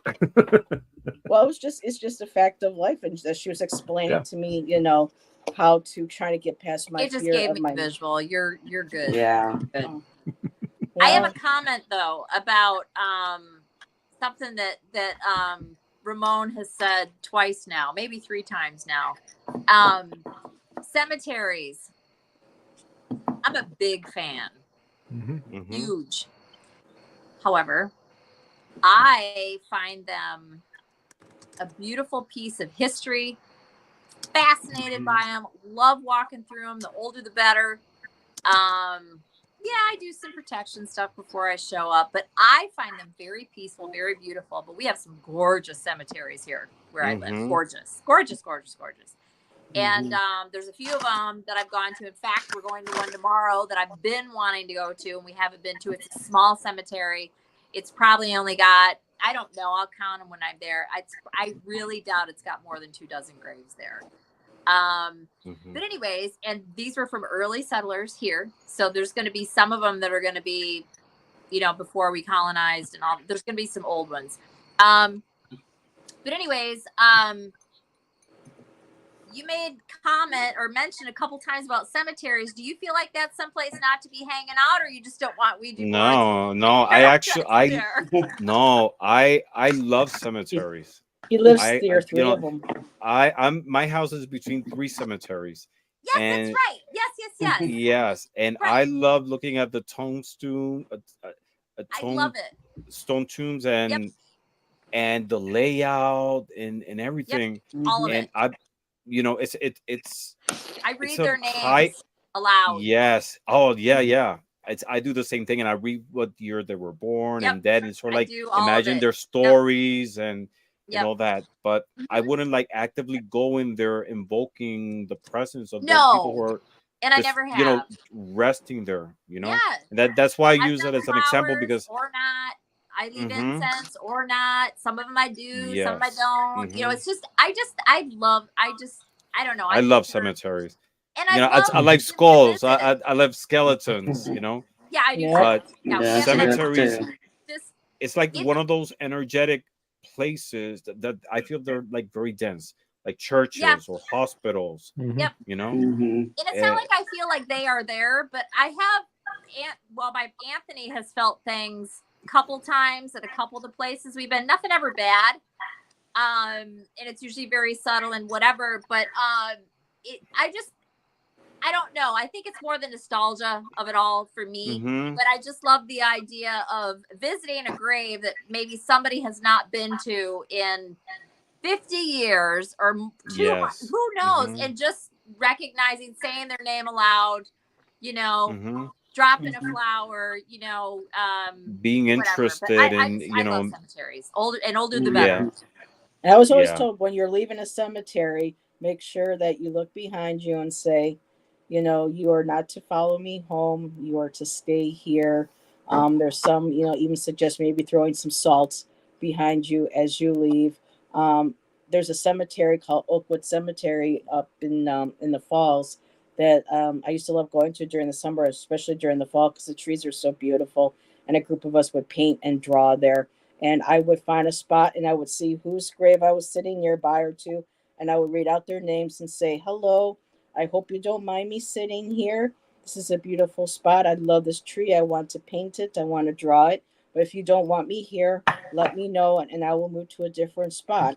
And there was at least one time where I felt like the energy wasn't right. Like they were telling me, please don't. And I acknowledged that. I honored it. And I said, okay, I'm going to get up and go to a different spot. and I would move. But most of the time, I would just sit there and feel like I was welcomed, and I would say their name, and I would say, "Bye." It was, thank you for letting me sit here, and you know, and then leave and make sure that they know not to follow me. Yeah, And I'm sure they appreciate it, being acknowledged and respected. I have varying opinion on like I don't know. I don't think anything is going to follow you. Could it happen? Sure. Absolutely. But like I said, I always have protection. I always have a black stone with me, usually my tourmaline, and I do a whole thing. I always carry incense when I'm walking around. Sometimes sage. I prefer incense. It just kind of depends on what's going on. But I also feel like most of those people, they are not They're not there. anywhere near that cemetery. They don't even have any damn clue that you're there. But I do think when you say their name aloud, I think there is some sort of an energy recognition there of some sort. Am I right? I don't know. I think that sometimes it definitely could happen. I do think who knows? We don't know any of this stuff till we're dead and gone.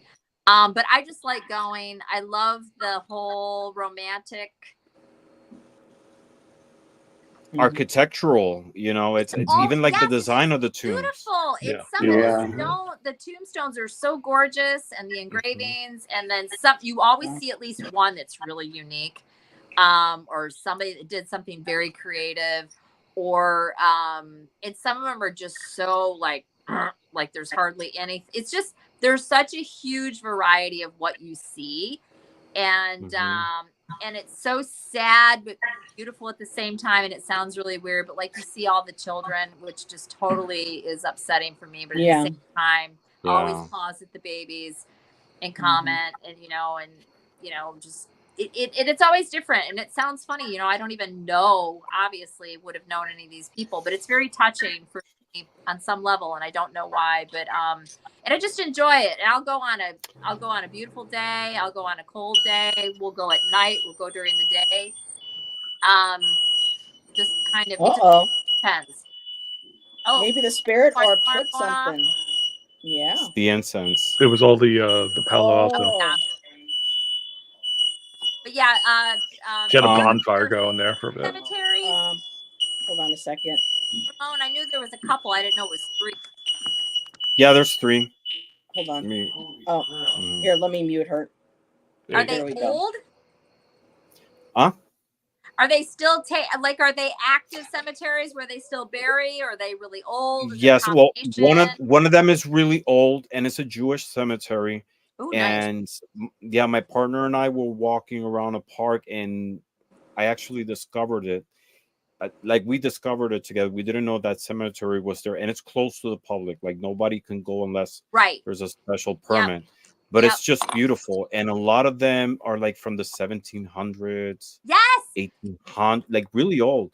How excited Allyson is. Like you have, if you don't know it's there, you don't even know it's there, kind of thing.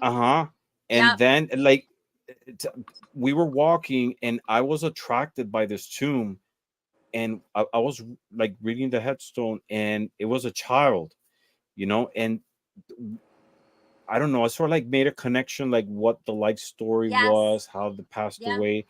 It's very hard to explain, but there was such an intense connection. Right across it, there's one that is open, and just like 5 minutes away from here, another one. So it's literally like 3 cemeteries, and the house is in the middle.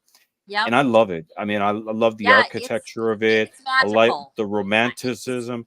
Yeah.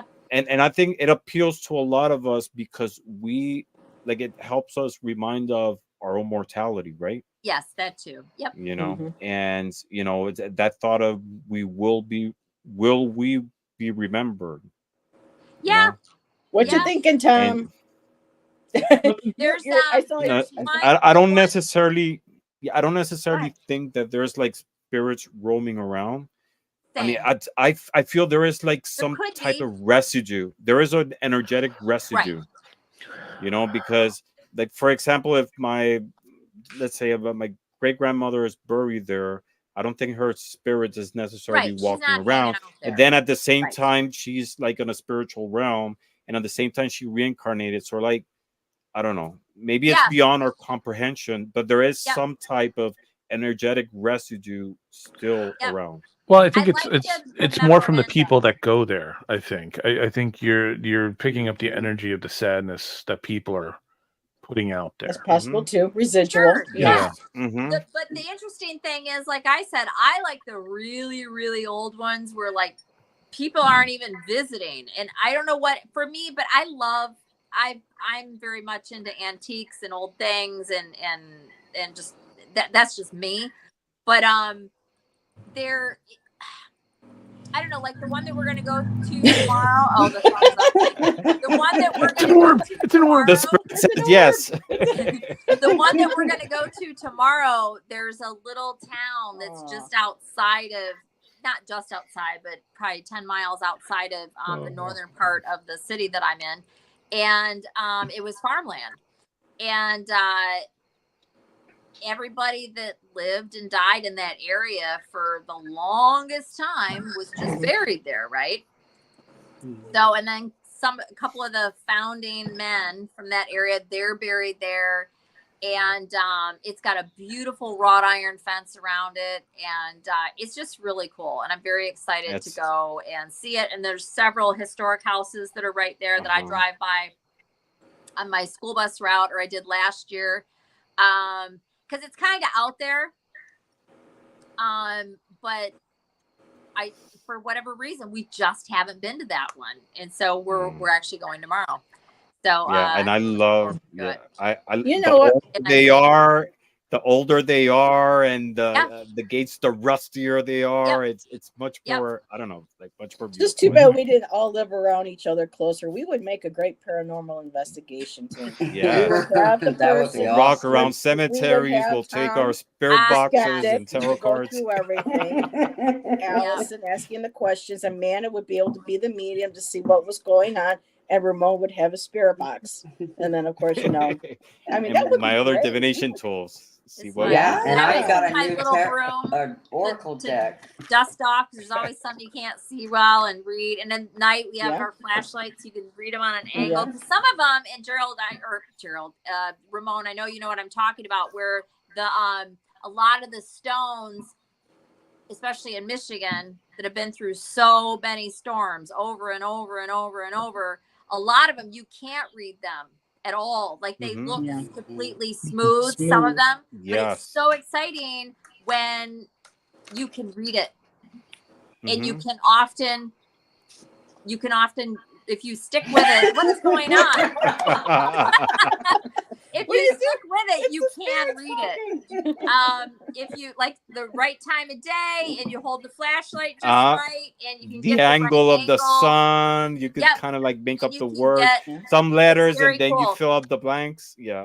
Those ones that you see that are very much, and then I'll stop you guys. The ones that you see like in old movies, and sometimes for anybody that's actually been to an old cemetery, there was a period there when one of the options when you were picking out your headstone would be about yay thick, right?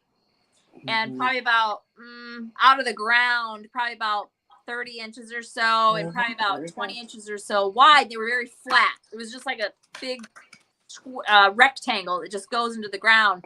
In Michigan, with all of the rain and sleet and hail and years and years and years and years, because some of these are like from the early 1800s or older, the words are gone.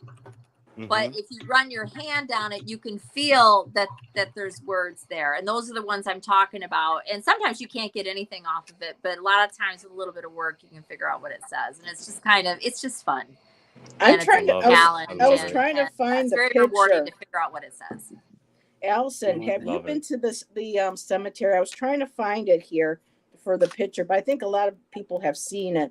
There's a famous haunted cemetery in Michigan because around 1990, someone was walking around this old cemetery, was taking pictures, and when they got back, they noticed that they actually caught an apparition sitting on one of the benches, and I'm pretty sure that was Michigan, and now I can't find a picture of it.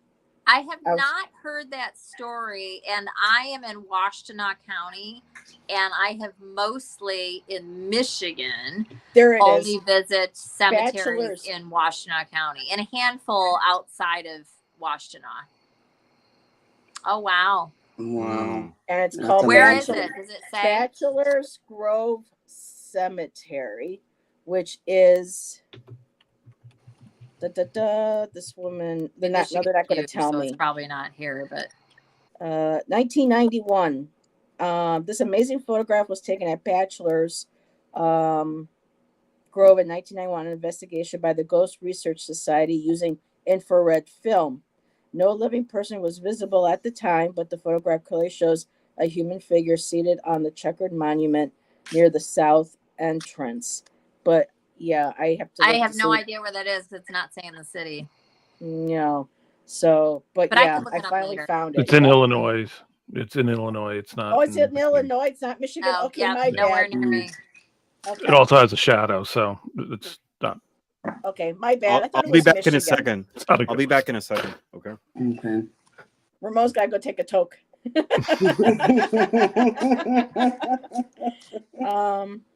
I so heard yeah.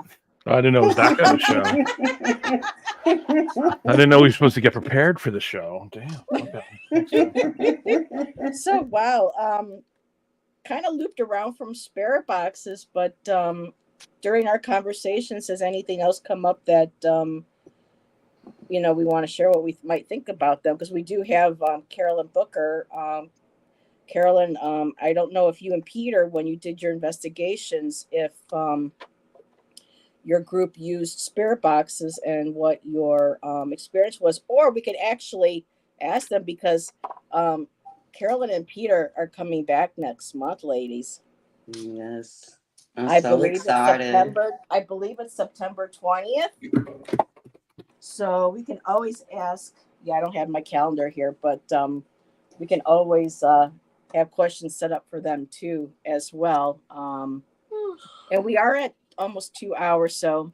And I know Allyson said she's been up long today. Oh, I'm good. I just yawned. Don't pay any attention to me. So It was her subtle hint. I'm one of those, if I'm gonna yawn, I'm gonna yawn. I hate it when people like stifle a cough, a yawn, a sneeze. It's like, do what your body is trying to do. And I don't know if you saw that. I had that up here on the screen for a bit. Michelle says, have you tried headstone rubbing? Ooh. Yes. No, we lost Some of the older headstones are beautifully ornate. I assume you Yeah. mean like applying a piece of like a sheet of like parchment, and you can rub like a charcoal or that kind of thing, which you can do. I'm very much, I don't like wasting anything. Not that that would necessarily be a waste, but I haven't had to do that, but I do think that that would be a cool thing to do. Like if you wanted to have a, like a souvenir or something from a grave that you visited, or, yeah. Have a seance. Yeah.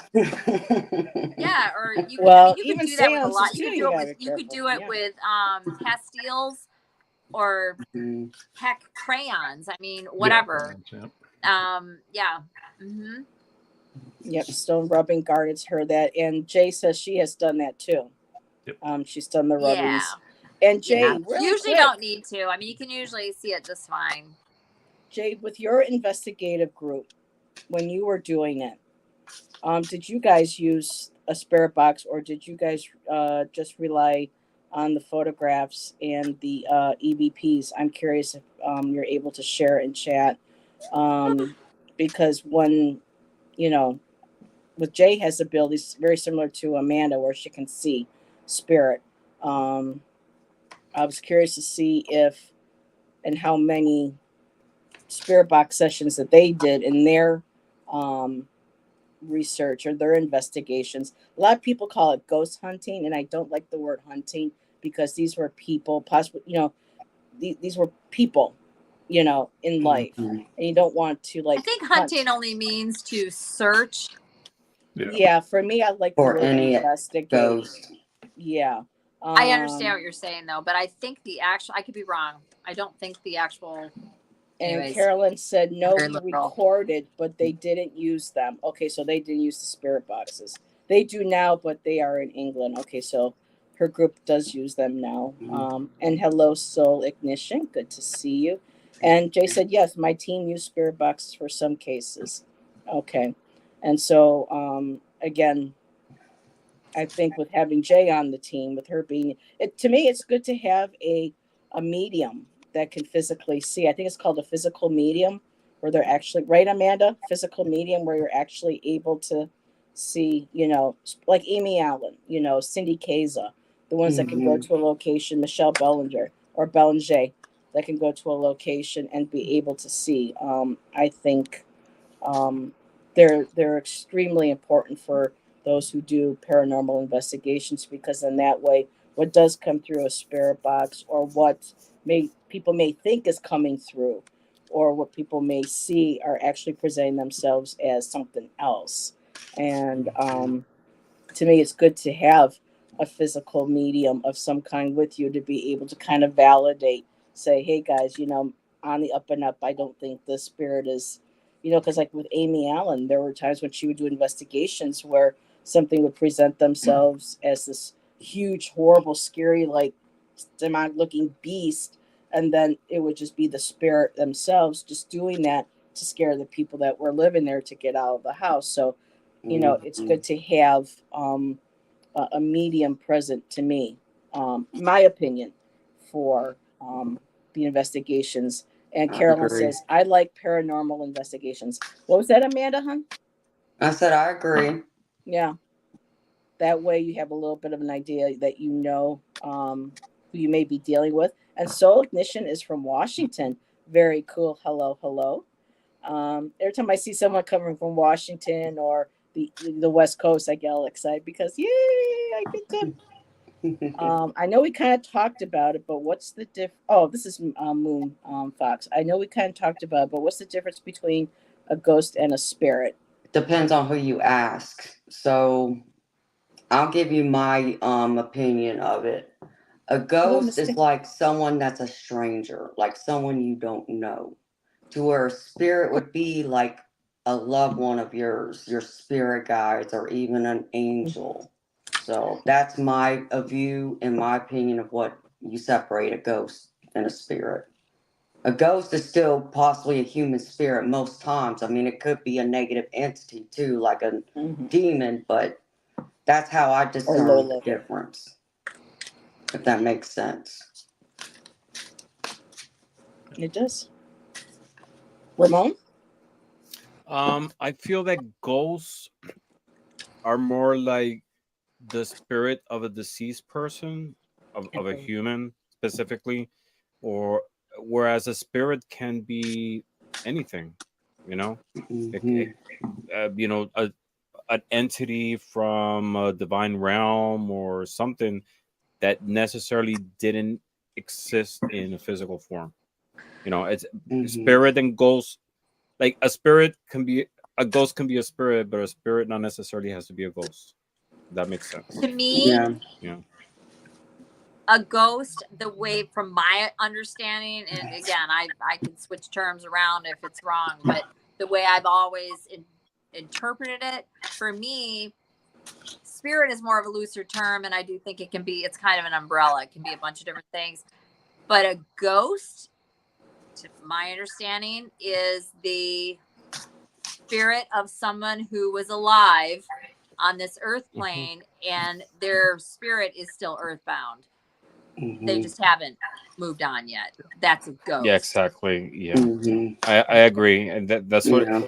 and also you have to consider the fact that or my opinion at least, I feel that ghost has a physical apparition aspect, There's an you know. aspect to it. Yeah. A visual aspect that, or you know, that we're able to perceive, whereas a Yeah. spirit not necessarily. You can feel a They're spirit. easier to view. Yeah, you can I think feel exactly. A So ghost is something more visual. parallel universe or something You wouldn't else. consider a poltergeist a ghost? Like yes, but poltergeist has more like a I don't know, like an evil element to it.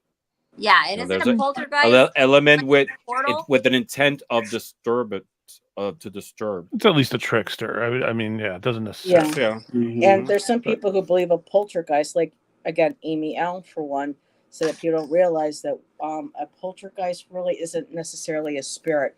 Poltergeist, a lot of her experiences through her investigations, and this made sense to me, is that when people who have psychic abilities, and especially if they're going through a traumatizing part of their life, especially like when you're teenagers, you have young kids coming their puberty, all those built up emotions, and if there's something going on in life that you haven't dealt with, there's trauma, there's anger, all this strong emotions, and if you're in a house that already has energy or in an area that amplifies that energy, a lot of times if those individuals don't deal with their abilities or deal with their emotions and find a positive way of getting grounded and centering themselves, a lot of these energies have become what is the poltergeist. They have gotten so strong that they have taken their own form, and some of them get to be where they become almost their own entity, and they have to be dealt with that way as well. So when I heard Amy explain that to me, that made not to me. I wish Amy explained that to me. I would love to meet Amy, but when she explained it that way when she was on the Dead Files, that made a whole lot of sense. So that's something that I feel, more understanding, better understanding what I feel is a poltergeist. Yeah, I mean that's a lot of people. Yeah, think that energy comes from that same space. And Or you Carolyn think it's like a said, residual haunting. That's what I would call ghosts too.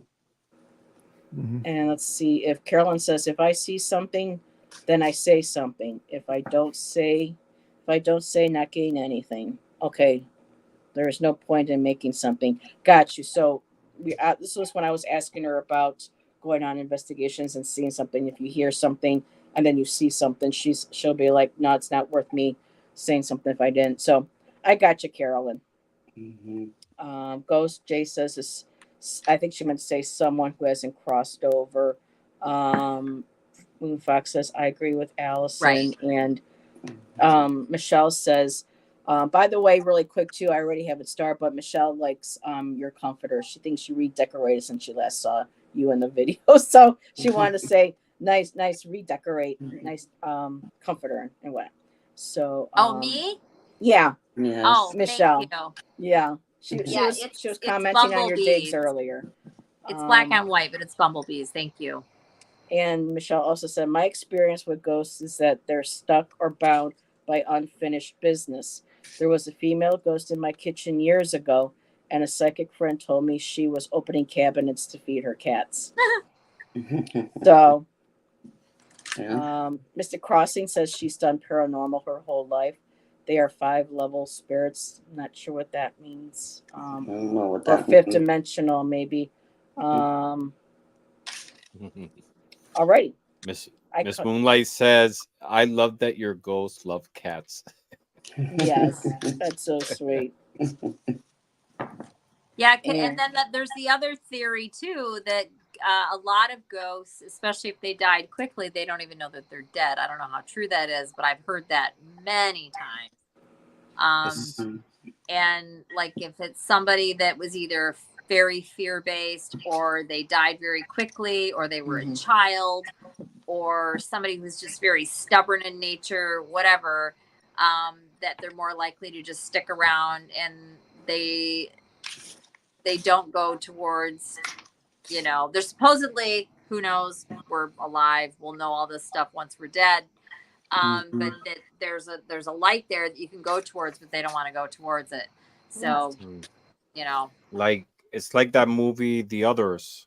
I don't know if you watched. Yes, that movie with Nicole with Kidman. Nicole Kidman. That Love was that a movie. great movie. Don't It spoil was a it for people. shocker.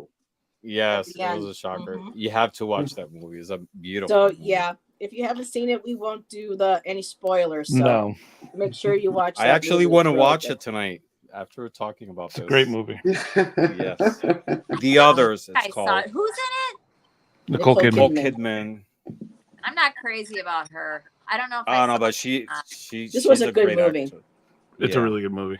I might It have. is. I'll It's find it and paranormal. watch it. You'll and then I'll- love it. Mm-hmm. I'm really bad about titles. I do not remember movie titles, and I'll be like, "Oh yeah, I saw that." And Moon Fox also said that, and I remember this one of the shows. Think that they did a spirit box at the Viper Room, and they felt like River Phoenix came through. But I think that was Ghost Adventure, so I'm not quite sure. He died outside. How yeah, unfortunately, if that was And I'm what they sure picked he's up on. reincarnated by now. And Doesn't mean that he has, but okay, so Jay says she loves the others, and she said to you, Allison, you'd like the perspective. So yeah, she was also I'll- practical magic. I'll look and see. You gotta She was watch the it. stupid It's sister. really good. Yeah, awesome. she was the stupid sister. Oh, so Yeah, everyone wants to watch Kid. And Carolyn says, well, they don't know they're dead, and they can be confused. Right, exactly. Especially if they died abruptly, or they weren't ill, or they've got little tiny children, or any number of things that can keep them from. There was a where was this? Did any of you guys hear about the ghost that was in now I can't remember where it was. I'm pretty sure it was in Cali, but I can't remember where. There was a ghost in a Toys R Us store that was there for the longest time. I think I've And heard it was of a it. man, and he would make a mess of the aisles, mostly at night, but he would do it during the day as well. And his land was there years before, and he had a farm. And I'll leave it alone, because if I say more, I'll be embellishing, because I can't really remember much more than that. But it was so funny. Not funny. I mean, I shouldn't say that, but I just remember hearing about it being like, what? This is Toys R Us. And he'd go through there at night, knock all the boxes. He was angry. He was pissed. He's like, all this stuff, and it's just making a mess and getting it out of here. And he just kept, he died. Unless I'm blending these together, I do think this is the same one. He got injured on some sort of machinery, and he died. It was completely fluke. He died. I want to say he either hit a main artery in his leg or cut his leg off or something. That's coming to me right now. I'm pretty sure. That could be two stories. If I blended them together, I'm sorry. But you can Google it. It was a Toys R Us. It was a ghost. It was there for the longest time. I'm pretty sure it was in Cali. I can't remember where. But anyways, they finally got rid of it. And Joyful says that she heard How? that the Really old happened. owner of the store. How did they got rid of it? I heard that was the old owner of that store. No, I don't know, this may be a different one. Maybe, but that was not at all what I know. Because there's a lot of ghosts that haunt these stores. Mm-hmm. Some psychic wrote all about it. One of the many books that I've read over the last 30 years, couldn't tell you which one it was, and went there to talk to the guy. Like, you gotta go, and finally got him to go. So, but anyway. So, Tom, seeing that you don't necessarily believe in an afterlife, what do you think could be causing all those boxes to go falling and being thrown? Oh, jeez. Oh, It's California. Could be an earthquake. Properly. Oh, yeah, this is a good one. No, there was an Earthquakes. earthquake every night. Maybe a truck going past. There you go. Poor foundation. Maybe they were stacked sloppy. I know. I just felt bad because Tom just we're talking about spirits in the afterlife, and he's just I'm like, oh, Tom. He's thinking of other possibilities. Right. I mean, Yeah. It's good to have a skeptic it's among them. hilarious though, 'cause it was It like is. all the time. I just think that's so funny. Love it. Because Tom makes us think past our, when we have our conversations with Tom, even though sometimes it's frustrating, it still makes us look at it makes us look at our beliefs. Sure, Make you sure that question we stuff understand and where we're whatever. It grounds yeah. us. He Yes, grounds and us. It's it frustrating grounds us. for me as well to hear absolutes being spoken about things that are in no way definable as absolute. So, Such as Now such as any of the said- statements made tonight. I said many, many, many times that I personally have changed my mind about all this kind of stuff many times. different subjects. Used to feel this way, now I feel this way. And you should, And yeah, I do think that it's important healthy. to stay open with certain stuff. And also some things, like, it'll slightly shift. Oh, I thought, you know. But usually I go with I usually go with my gut with stuff. Like, if I hear something, and I do, and I love anybody that's open to this kind of stuff, but sometimes I'll hear somebody say something, I'm kind of like, you know. Yeah. Okay. I mean, I'm not saying I don't believe in any of this. I take some issue with the way that the majority of paranormal investigation and everything is framed within a completely Western Christian idealism of sensibility. Yes. I did the whole, like, oh, demons, blah blah blah, blah, you know, like, and it's just like it's the Warrens. extremely Everything was a frustrating. demon. And Yeah. and to me, it just weakens your arguments generally, because you're not allowing for the ideas of other systems and other. Now, I think all of this, any of these things, whether it's the spirit box, whether it's any other tool, you're looking through it and with the filter as of a human experience. So we have to understand things with the systems and the knowledge that we have. So you're going to filter it that way. So I get that. It's just, like I said, I have a problem with when it starts to be very just absolutes. You know, and it's because it's just not. Anybody who's saying anything with any absolute, whether I understand experience, I understand all that, but if you're saying with absolute, I am going to believe you even less, because it's your experience is not the same. Like we said before, I mean, Ramon, I think, said it really, really well. That it's your experience is very individual. Is your experience. Somebody else's experience is different. Doesn't invalidate it in any way, shape, or form. I mean, like, I don't put the same attributions to, like, the idea of orbs and stuff like Amanda does, but to me, her idea on it is 100% valid, and it works for her. It's a system that works for her. It makes sense to her. It's her experiences. To me, it doesn't work that way. I've also experienced those things, but I don't put the same gravitas or definitions around them. Personally. And Tom, you're getting a lot of love in the chat. Mystic Crossings Tarot, she does paranormal investigations. She goes, I agree with Tom exactly about difference in opinion. And Soul Ignition says, agree, love that you make them think. And Michelle says, I appreciate how well you listen, Tom. You're good at being present during verbal conversations. Yeah. And I like to piss them off too. Things when we're dead. What was that? Know what though? When I said we'll know the answers to all these things when we're dead the next time. Hopefully. I don't know that. On the other side said, hey, Tom. Tom, you will. Maybe not. It might be nothing. I'm going to come up to you and I'm going to have my little notepad and be like, okay, so. I will welcome that. You were right on this one. I got this one. You got that one. Ramon got this one. Amanda Heather got this one. Deal. We were all wrong on this one. Because that shit's going to happen. I promise you. It will. Oh, my goodness. So, but you know what's crazy? What? Even though I have my psychic abilities, I have a little bit of healthy skepticism too. So there's been times when I've had certain experiences where I'm not looking at it right away and saying, oh, that's a ghost, you know.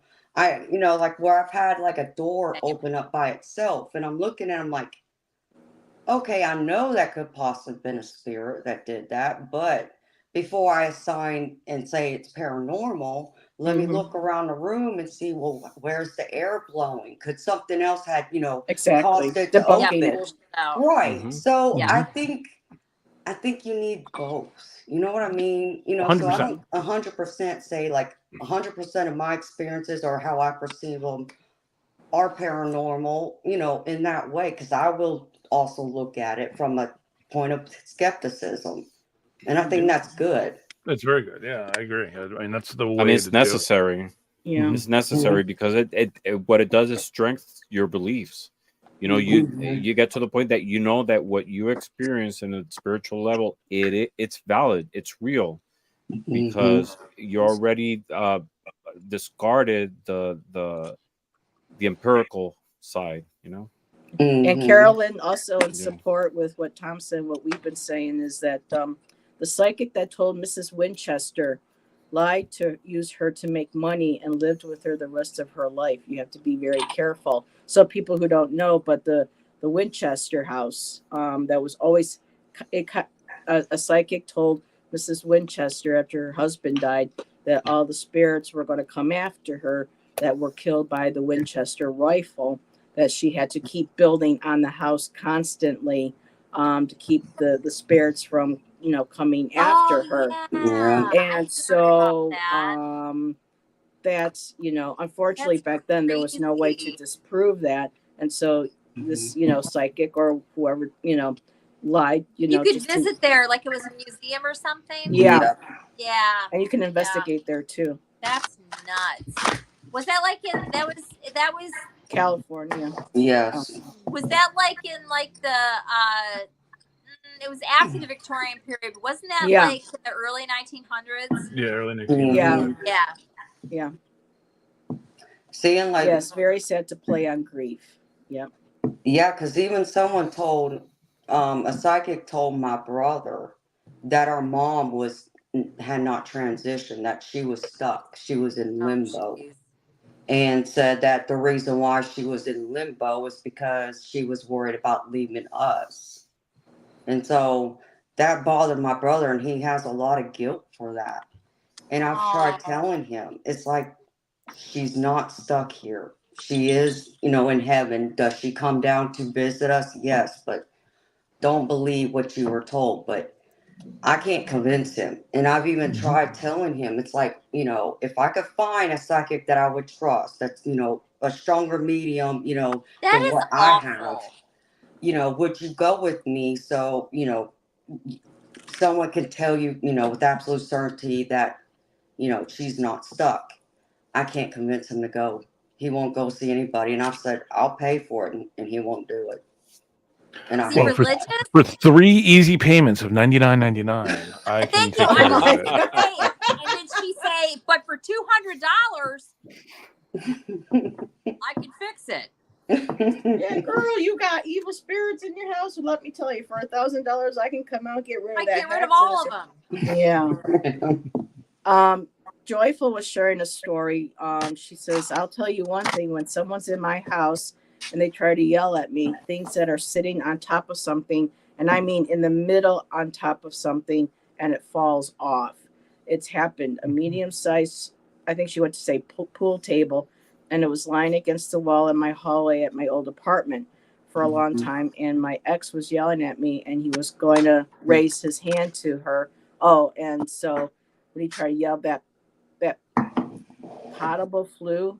Okay, Joyful, your some of your words are turning into a little bit of like word salad. Anyways, when my ex tried to yell at me, I think that pool table flew across the other side of the wall. Yeah, that's it. Wow. Okay. So yeah, I mean, we have all had. Okay, let's see. I'm a psychic. That is not true. I don't know what was that, unless that's what Amanda was, you know, trying to address with her brother. Everybody's psychic. Yeah. So, all right. I just want to make sure I was caught up on everything and not miss anyone's comments. Oh, I heard there's a law in Romania that if your tarot reading isn't accurate, you'll be fined. Wow. Wow. Well, I mean, technically, it's illegal in Pennsylvania, I think.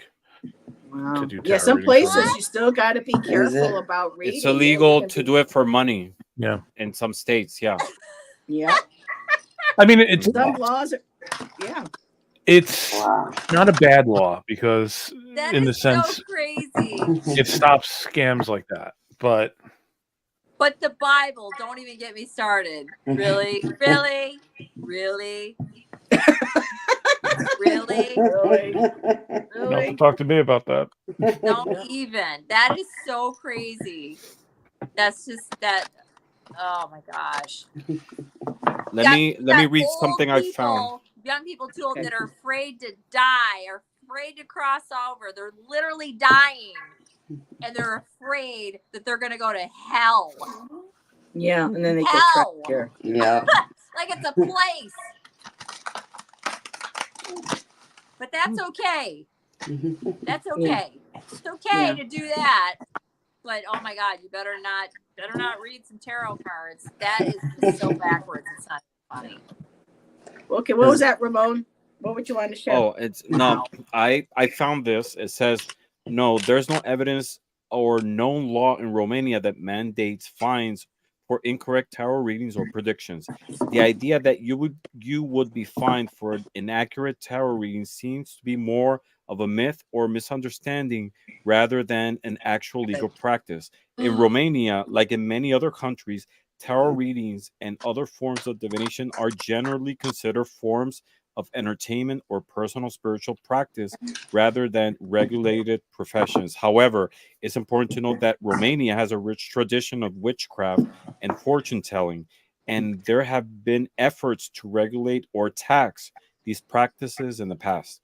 For example, in 2011, Romanian authorities introduced regulations requiring witches and fortune tellers to pay taxes on their earnings and register their business. These regulations aimed to bring more transparency and accountability to these practices, but they did not involve fines for incorrect readings. Interesting. There's people that believe reading tarot cards is the devil. Exactly. Yeah. No, get out of here. Little red man with points on his head and hoof feet. Or spirit boxes, or spirit boxes, or Ouija boards. Well, No, but start on the Ouija here in boards. Pennsylvania, you can get, it's a misdemeanor to get paid for reading tarot.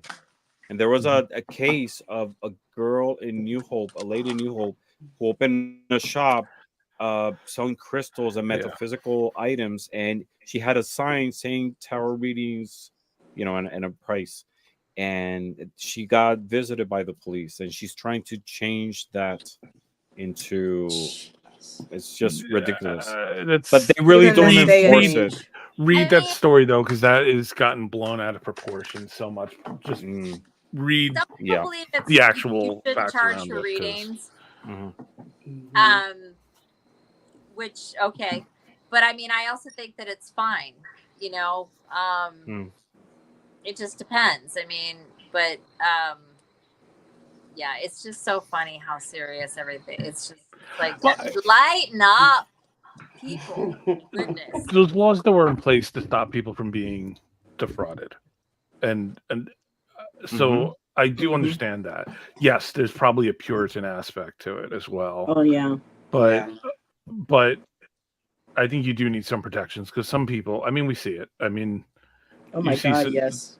In our own community.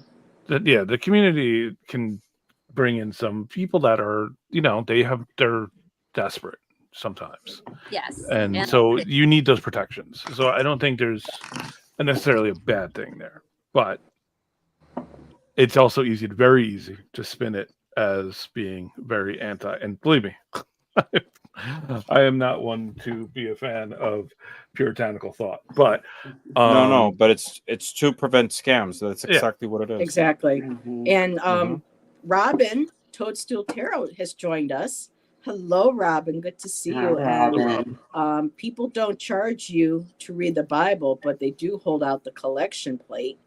And he asked, can you charge for bibliomancy? Which is, of course, again, opening up a book and reading a book and giving you, kind of like with the Bible, with the holy books. It's bibliomancy. You're opening up and you're reading. So, I love, Robin, your insight. You can't charge, but you can accept donations for readings. Mhm. And Right. usually it's the same thing as like on here. If you just put your like entertainment Mhm. only, blah blah blah. Purposes only, exactly. Mm-hmm. Yeah. Then Mhm. why do most churches say they have the power of discernment? Good question, Carolyn. And Robin, whoops, that wasn't Robin. Robin added, not everybody reads tarot the same way for the same reasons. Yeah, that's Exactly. true. Exactly.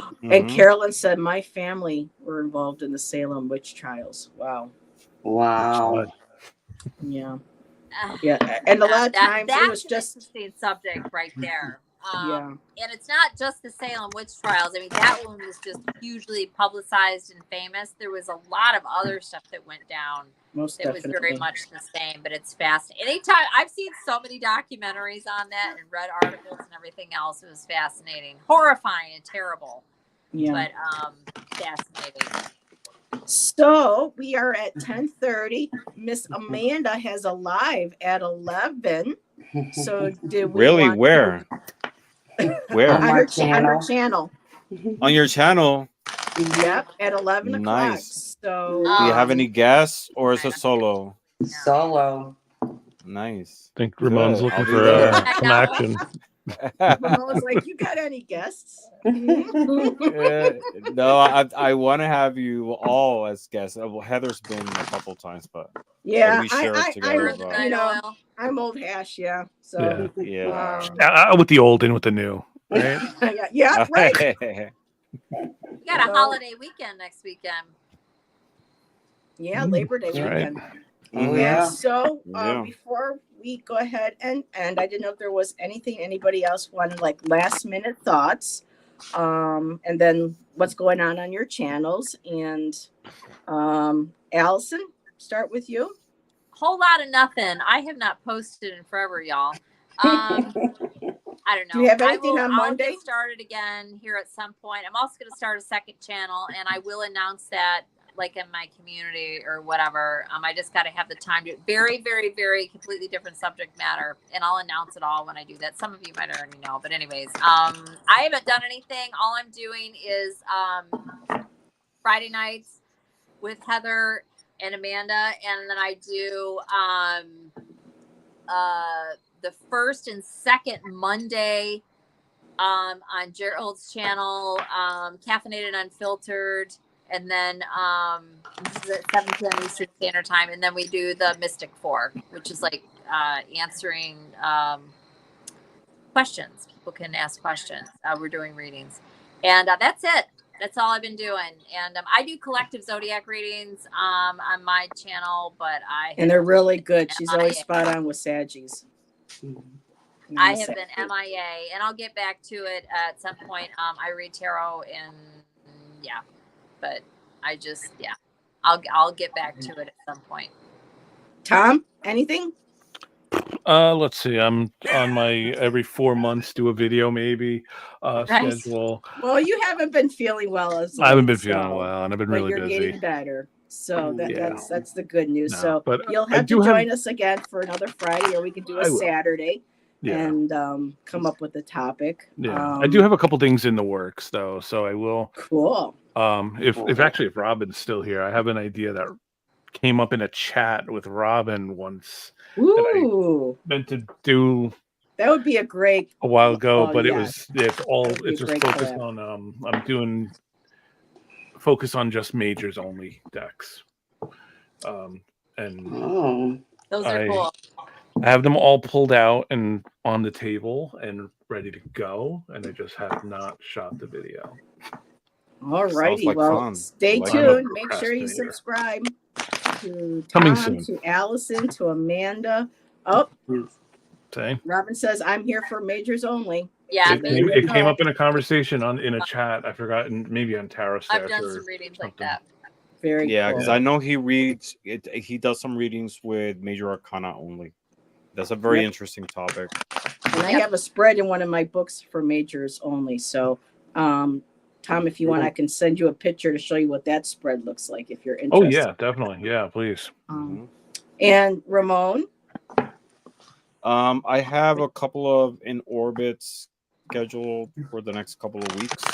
Any I think the Insomniacs? next one, not yet. Those are like they're they're sporadic the and moment. they're just they're unplanned. Impromptu. That's the whole point. But my next guest is gonna be Helen, Irish Granny. She's gonna be with Okay. me next week. Yeah, I have a couple other people. In September, I'm gonna be with Lisa Papes. Hmm. She's gonna be a guest on my channel. And I'm doing another Moon Alchemy for New Moon with Gerald and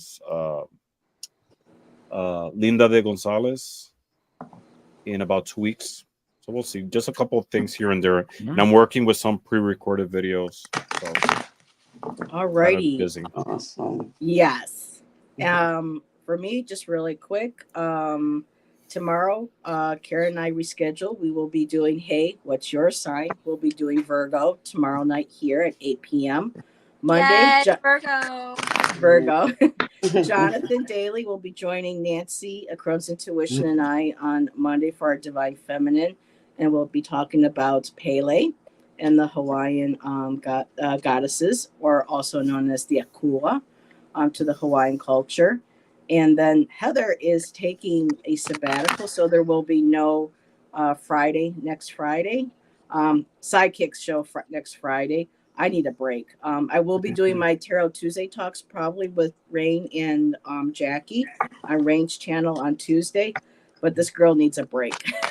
So that's pretty much, unless there's an insomnia tarot that pops up out of nowhere. Nope, you're on sabbatical. Yeah. Or They're another sporadical, unannounced, and they have to be spontaneous. Yes. But what we miss, what I miss, are the poetry shows. Some type of poetry has to come from your channel. Well, Karen and I are, when I get back from my sabbatical and she gets stuff worked out on her end, we're going to do the Mystic Poet Society, and we will have guests for that. So yes, I haven't written since the last one, so. So you need to be inspired. I need to be inspired. And Miss Amanda, besides, you have a show coming on at 11 o'clock tonight. You're doing a live. Anything else you got planned that you want to share? No, it'd probably just be a pop-up surprise if I do another live. I mean, I got one scheduled for tomorrow night, but it was an accident, so I'm not sure if I'll do that one or not. But no, other than I would be on your show next Friday, but you're not going to have one next Friday. So. I need a break. I don't blame you. We've never taken a break. No, Allyson and I have been doing well. There were times when Allyson could make a Friday show, and then Tom would fill in or something, or Kaylee, Woo Wonderment. You do but it no, week. Friday shows have been going on since for a year and a half now. Allison's and I've been doing this, so kind of regroup, refresh, and rethink some stuff over, and everybody. In chat, this was a great show. We had between 20 to 30 people tonight. Great conversation, and it was hopefully fun. we can maybe have a part 2 later on with Jay and with Carolyn and Peter, sharing their perspectives and their experiences with boxes and boards and all that good stuff. And make sure everyone, subscribes to my wonderful guests, Ramon, Tom. Make sure subscribe to my lovely co-hosts, Amanda and Allyson. Everything is all linked below, and we'll maybe see some of y'all in chat in about 25 minutes. 25 minutes. There 22 we go. minutes. Whee! Fireworks for Amanda. And yes. Or in an unannounced Insomnia Tarot. Who knows? Or who knows? That sounds announced. Yes. Or unannounced. I don't know. So you gotta unannounced subscribe. announcement. Or announced on announcement. Yes. Yes. Alrighty, everybody. Thank you again for your love, your support. Thank you for being respectful of each other's perspectives and experiences. Thank you, Jay. Great show. And looking forward to having you on with us. And everyone have a great rest of your Friday night. And have a great weekend. And we'll see